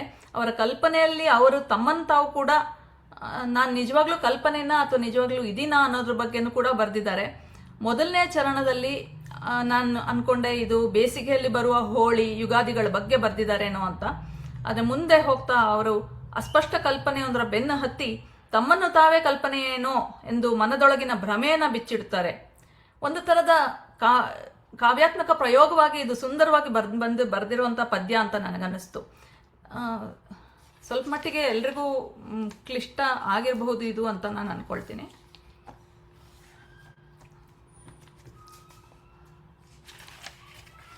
ಇನ್ನು ಡಾಕ್ಟರ್ ರಶ್ಮಿ ಕುಂದಾಪುರ ಅವರ ಪದ್ಯ, ಇಲ್ಲಿ ಅವರು ಮಳೆ ಮತ್ತು ಚಳಿ, ಅದರ ನಂತರ ಸೆಕೆ, ಹೀಗೆ ಮೂರು ಸೀಸನ್ಸ್ನು ಸೇರಿಸ್ಕೊಂಡು ಒಂದು ಪದ್ಯವನ್ನು ಬರೆದಿದ್ದಾರೆ. ಅವರು ಹೇಳುವ ಥರ ನಾನು ಅನ್ಕೊಂಡಿದ್ದು ಪ್ರಾಯಶಃ ಅವರು ಸೂರ್ಯ ಶಾಖ ಕೊಟ್ಟು ಹೊರಟು ಹೋಗ್ತಾನೆ, ಆದರೆ ಕಾದ ಭೂಮಿ ಮಳೆಗೆ ಕಾದಂತೆ ಹೆಣ್ಣು ಮಳೆಯ ತಂಪನ್ನ ಬಯಸ್ತಾಳೆ. ಇನ್ನು ಮಳೆ ಗಂಡು ಹೆಣ್ಣಿನ ಸಂಬಂಧದ ಬಗ್ಗೆ ಅವ್ರು ಹೇಳ್ತಾ ಇದ್ದಾರೆ. ಹೆಣ್ಣು ಮಳೆಯ ತಂಪನ್ನ ಬಯಸ್ತಾಳೆ ಅಂತ ಅನ್ನೋ ಥರ ಅವರು ಬರೆದಿದ್ದಾರೆ.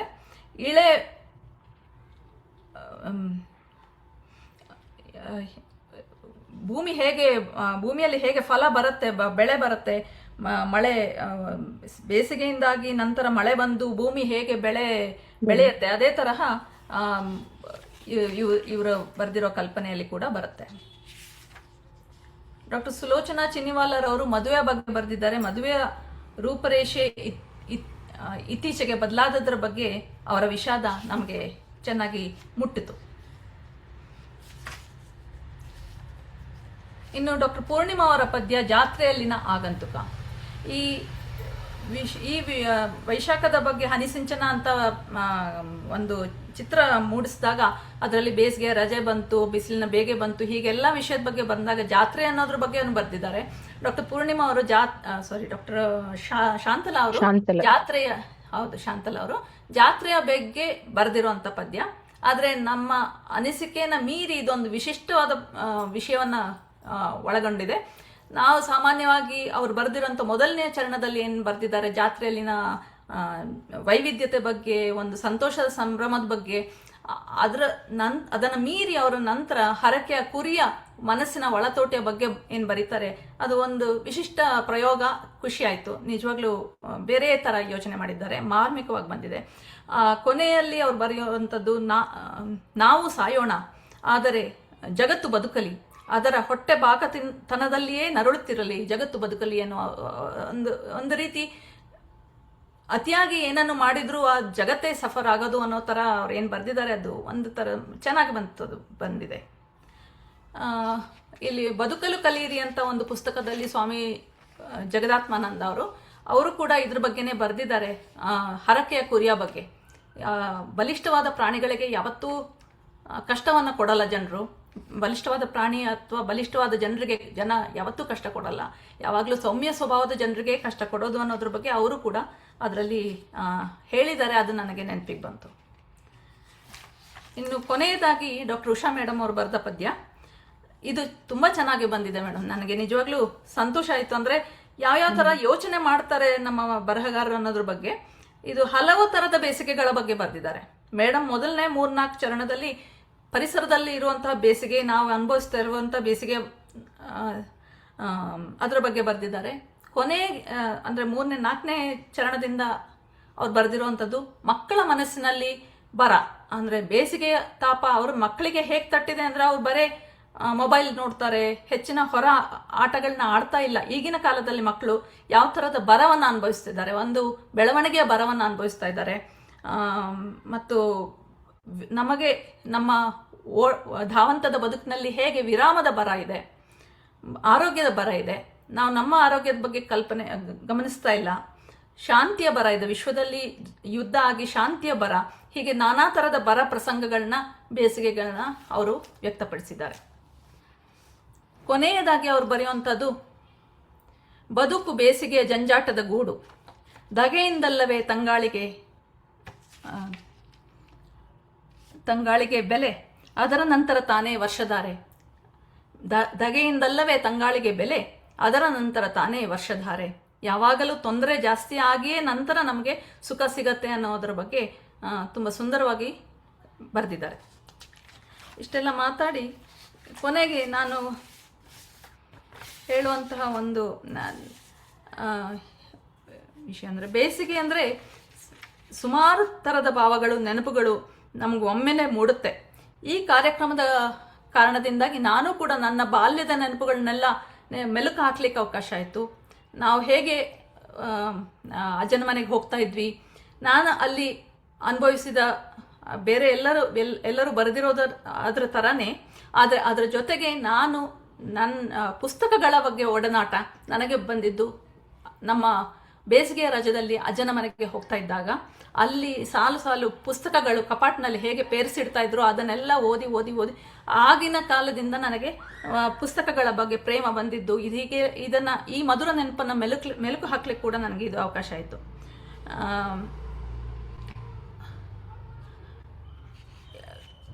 ನೀವೆಲ್ಲರೂ ಕೂಡ ಹೀಗೆ ನಿಮ್ಮ ಬಿಡುವಿಲ್ಲದ ಕೆಲಸದಲ್ಲಿ ನಿಮ್ಮ ಲೇಖನಗಳನ್ನು ಬರೆದು ಪ್ರಸ್ತುತಪಡಿಸಿದ್ದೀರಿ ಮತ್ತು ನಾವೆಲ್ಲರೂ ಈ ಕಾರಣದಿಂದಾಗಿ ನಮ್ಮ ಮನಸ್ಸಿನಲ್ಲಿ ಒಂದು ಥರದ ಖುಷಿಯ ಸಿಂಚನವನ್ನು ಅನುಭವಿಸಿದ್ದಕ್ಕಾಗಿ ಕನ್ನಡ ವೈದ್ಯ ಬರಹಗಾರರ ಸಂಘಕ್ಕೆ ಮತ್ತು ಡಾಕ್ಟರ್ ಇಂದ್ರಾ ದೊಡ್ಡಬಳ್ಳಾಪುರ ಅವರ ಮತ್ತು ಡಾಕ್ಟರ್ ಉಷಾ ಅವರ ಇಬ್ಬರ ಅವಿರತ ಕೆಲಸದ ಮಧ್ಯನೂ ಇಂತಹ ಶ್ರಮವಹಿಸಿ ಒಂದು ಕಾರ್ಯಕ್ರಮ ಮಾಡಿದ್ದಕ್ಕಾಗಿ ನಾನು ತುಂಬ ಹೃದಯದ ಕೃತಜ್ಞತೆಯನ್ನು ವ್ಯಕ್ತಪಡಿಸ್ತೀನಿ. ಧನ್ಯವಾದಗಳು. ಹರೀಶ್ ಸರ್ ಅವ್ರಿಗೆ ಮಾತಾಡ ಕರೀರಿ. ಹರೀಶ್ ಸರ್, ತಮ್ಮ ಅನಿಸಿಕೆಯನ್ನ ಹಂಚಿಕೊಳ್ಳಿ ಸರ್ ಇವತ್ತಿನ ಕಾರ್ಯಕ್ರಮದ ಬಗ್ಗೆ.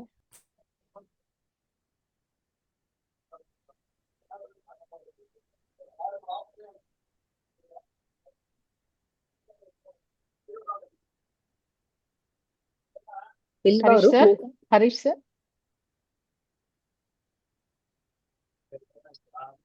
ಇಲ್ವಾ ಅವರು?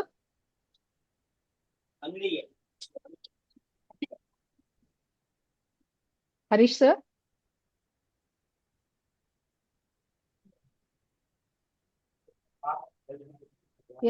ಏನೋ ಮಾತಾಡ್ತಾ ಇದ್ದಾರೆ.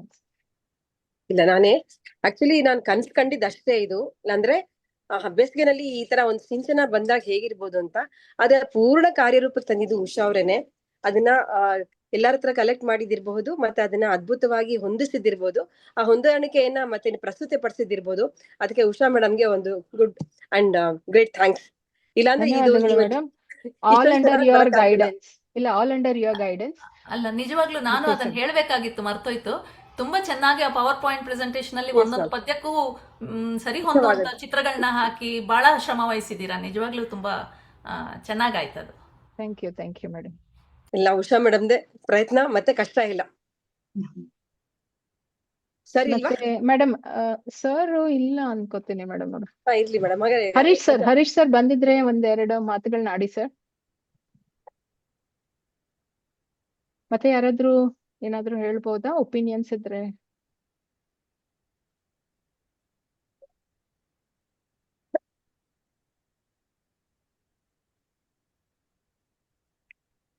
ವಂದನಾರ್ಪಣೆಗೆ ಹೋಗೋಣ ಮೇಡಮ್? ಎಸ್ ಮ್ಯಾಮ್, ಹೋಗೋಣ. ಕಾರ್ಯಕ್ರಮದ ಕೊನೆಯ ಹಂತಕ್ಕೆ ಎಲ್ಲರನ್ನೂ ವಂದಿಸಲಿದ್ದಾರೆ ಡಾಕ್ಟರ್ ಸುಮಾ ಗುಡಿ ಮೇಡಮ್ ಅವರು. ಸುಮಾ ಮೇಡಮ್. ಎಲ್ರಿಗೂ ನಮಸ್ಕಾರ. ಇದೀಗ ತಾನೇ ಒಂದು ಸುಂದರ ಕಾವ್ಯ ಸಂಜೆ ಸಂಪನ್ನಗೊಂಡಿದೆ. ತುಂಬಾ ಚೆನ್ನಾಗಿ ಮೂಡುವಂತ ಕಾರ್ಯಕ್ರಮ. ಮೊದಲನೆಗೆ ಧನ್ಯವಾದಗಳನ್ನ ಡಾಕ್ಟರ್ ವೀರಭದ್ರಯ್ಯ ಸರ್, ರಾಜ್ಯಾಧ್ಯಕ್ಷರು, ಭಾರತೀಯ ವೈದ್ಯಕೀಯ ಸಂಘ ಕರ್ನಾಟಕ, ಇವರಿಗೆ ಅರ್ಪಿಸ್ತೇನೆ. ನಮ್ಮ ವೈದ್ಯ ಬರಹಗಾರರ ಸಂಘದ ಎಲ್ಲಾ ಚಟುವಟಿಕೆಗಳನ್ನ ಬೆಂಬಲಿಸಿಕೊಂಡು ಸದಾ ಪ್ರೋತ್ಸಾಹಿಸ್ತಾ ಇದ್ದಾರೆ, ಅವರಿಗೆ ಧನ್ಯವಾದಗಳು. ಡಾಕ್ಟರ್ ಹರೀಶ್ ದೇಲಂತ ಭಟ್ಟು, ನಿಯೋಜಿತ ಅಧ್ಯಕ್ಷರು, ಇವರು ಕ್ರಿಯಾಶೀಲರಾಗಿ ಸಕ್ರಿಯವಾಗಿ ಪಾಲ್ಗೊಂಡಿದ್ದಾರೆ, ನಮ್ಮನ್ನೆಲ್ಲ ಹರಿಸಿದ್ದಾರೆ, ಅವರಿಗೆ ಹೃದಯಪೂರ್ವಕವಾದ ಧನ್ಯವಾದಗಳು. ಮತ್ತೆ ಇನ್ನೇನ್ ಹೇಳೋದಿದೆ, ಡಾಕ್ಟರ್ ಇಂದ್ರಾ ದೊಡ್ಡಬಳ್ಳಾಪುರ್ ಮೇಡಮ್, ಇವರು ಅತ್ಯಂತ ಚಟುವಟಿಕೆಯಿಂದ ನಮ್ಮನ್ನೆಲ್ಲ ಒಗ್ಗೂಡಿಸ್ಕೊಂಡು ಸದಾ ಕ್ರಿಯಾಶೀಲರಾಗಿ ಎಲ್ಲ ಲವಲವಿಕೆಯಿಂದ ಎಲ್ಲ ಒಂದೊಂದು ಸೃಜನಶೀಲತೆಯಿಂದ ಪ್ರತಿ ತಿಂಗಳು ಒಂದೊಂದು ಹೊಸ ತರದ ಕಾರ್ಯಕ್ರಮ ಮಾಡ್ತಾ ಇದ್ದೀರಾ ಮೇಡಮ್. ಹೃತ್ಪೂರ್ವಕ ಧನ್ಯವಾದಗಳು ನಿಮ್ಗೆ. ಅದಲ್ಲದೆ ಇಂದಿನ ಕಾರ್ಯಕ್ರಮದ ಅಧ್ಯಕ್ಷತೆಯನ್ನ ವಹಿಸಿದ ಡಾಕ್ಟರ್ ಅನುಪಮಾ ಮೇಡಮ್ ಅವರು ತುಂಬಾ ಸವಿವರವಾಗಿ, ಸ್ವಾರಸ್ಯಪೂರ್ಣವಾಗಿ ಮತ್ತೆ ಪ್ರಬುದ್ಧವಾಗಿ ಪ್ರತಿಯೊಂದು ಕವಿತೆಗಳನ್ನ ವಿವರವಾಗಿ ವಿಶ್ಲೇಷಿಸಿದ್ದಾರೆ. ತುಂಬಾ ಒಳ್ಳೆ ವಿಮರ್ಶೆ ಕೊಟ್ಟಿದ್ದಾರೆ. ನಿಮ್ಗೆ ಧನ್ಯವಾದಗಳು ಮೇಡಮ್, ಕೃತಜ್ಞತೆಗಳು. ತುಂಬಾ ಒಳ್ಳೆ ಕಾರ್ಯಕ್ರಮ ಆಯ್ತು. ಹಾಗೂ ಮತ್ತೆ ಸಂಚಾಲಕರಾಗಿ ಡಾಕ್ಟರ್ ಉಷಾ MG ಅವರು ತುಂಬಾ ಅಚ್ಚುಕಟ್ಟಾಗಿ ಎಲ್ಲಾನು ನಿರ್ವಹಿಸಿದ್ದಾರೆ ಮೇಡಮ್, ಧನ್ಯವಾದಗಳು. ಅದಲ್ಲದೆ ಇಂದಿನ ಬೇಸಿಗೆ ಸಂಜೆಯನ್ನ ತಂಪಾಗಿಸಿದ ಎಲ್ಲ ಹಿರಿಯ ವೈದ್ಯ ಕವಿಗಳು, ಹಿರಿಯರಿಗೆ ತುಂಬ ಹೃದಯದ ಧನ್ಯವಾದಗಳು. ಮತ್ತು ಇದನ್ನ ತನ್ಮಯತೆಯಿಂದ ಎಲ್ಲರೂ ಆಲಿಸಿದಂತ, ಭಾಗವಹಿಸಿದ ಎಲ್ಲ ಶ್ರೋತೃಗಳಿಗೆ ಧನ್ಯವಾದಗಳು. ಎಲ್ಲರಿಗೂ ಮತ್ತೊಮ್ಮೆ ಹೃತ್ಪೂರ್ವಕ ಧನ್ಯವಾದಗಳು. ಧನ್ಯವಾದಗಳು ಮೇಡಮ್. ಎಲ್ಲರನ್ನೂ ವಂದಿಸಿದ್ದೀರಿ, ನಿಮಗೂ ಕೂಡ ಧನ್ಯವಾದಗಳು. ಮತ್ತೆ ಬರಹಗಾರ ಉಪಸಮಿತಿಯ ಎಲ್ಲಾ ಸದಸ್ಯರಿಗೂ, ಅಧ್ಯಕ್ಷರಾದ ಇಂದ್ರಾ ಮೇಡಮ್ ಅವ್ರಿಗೆಲ್ಲರಿಗೂ ಧನ್ಯವಾದಗಳು. Mind of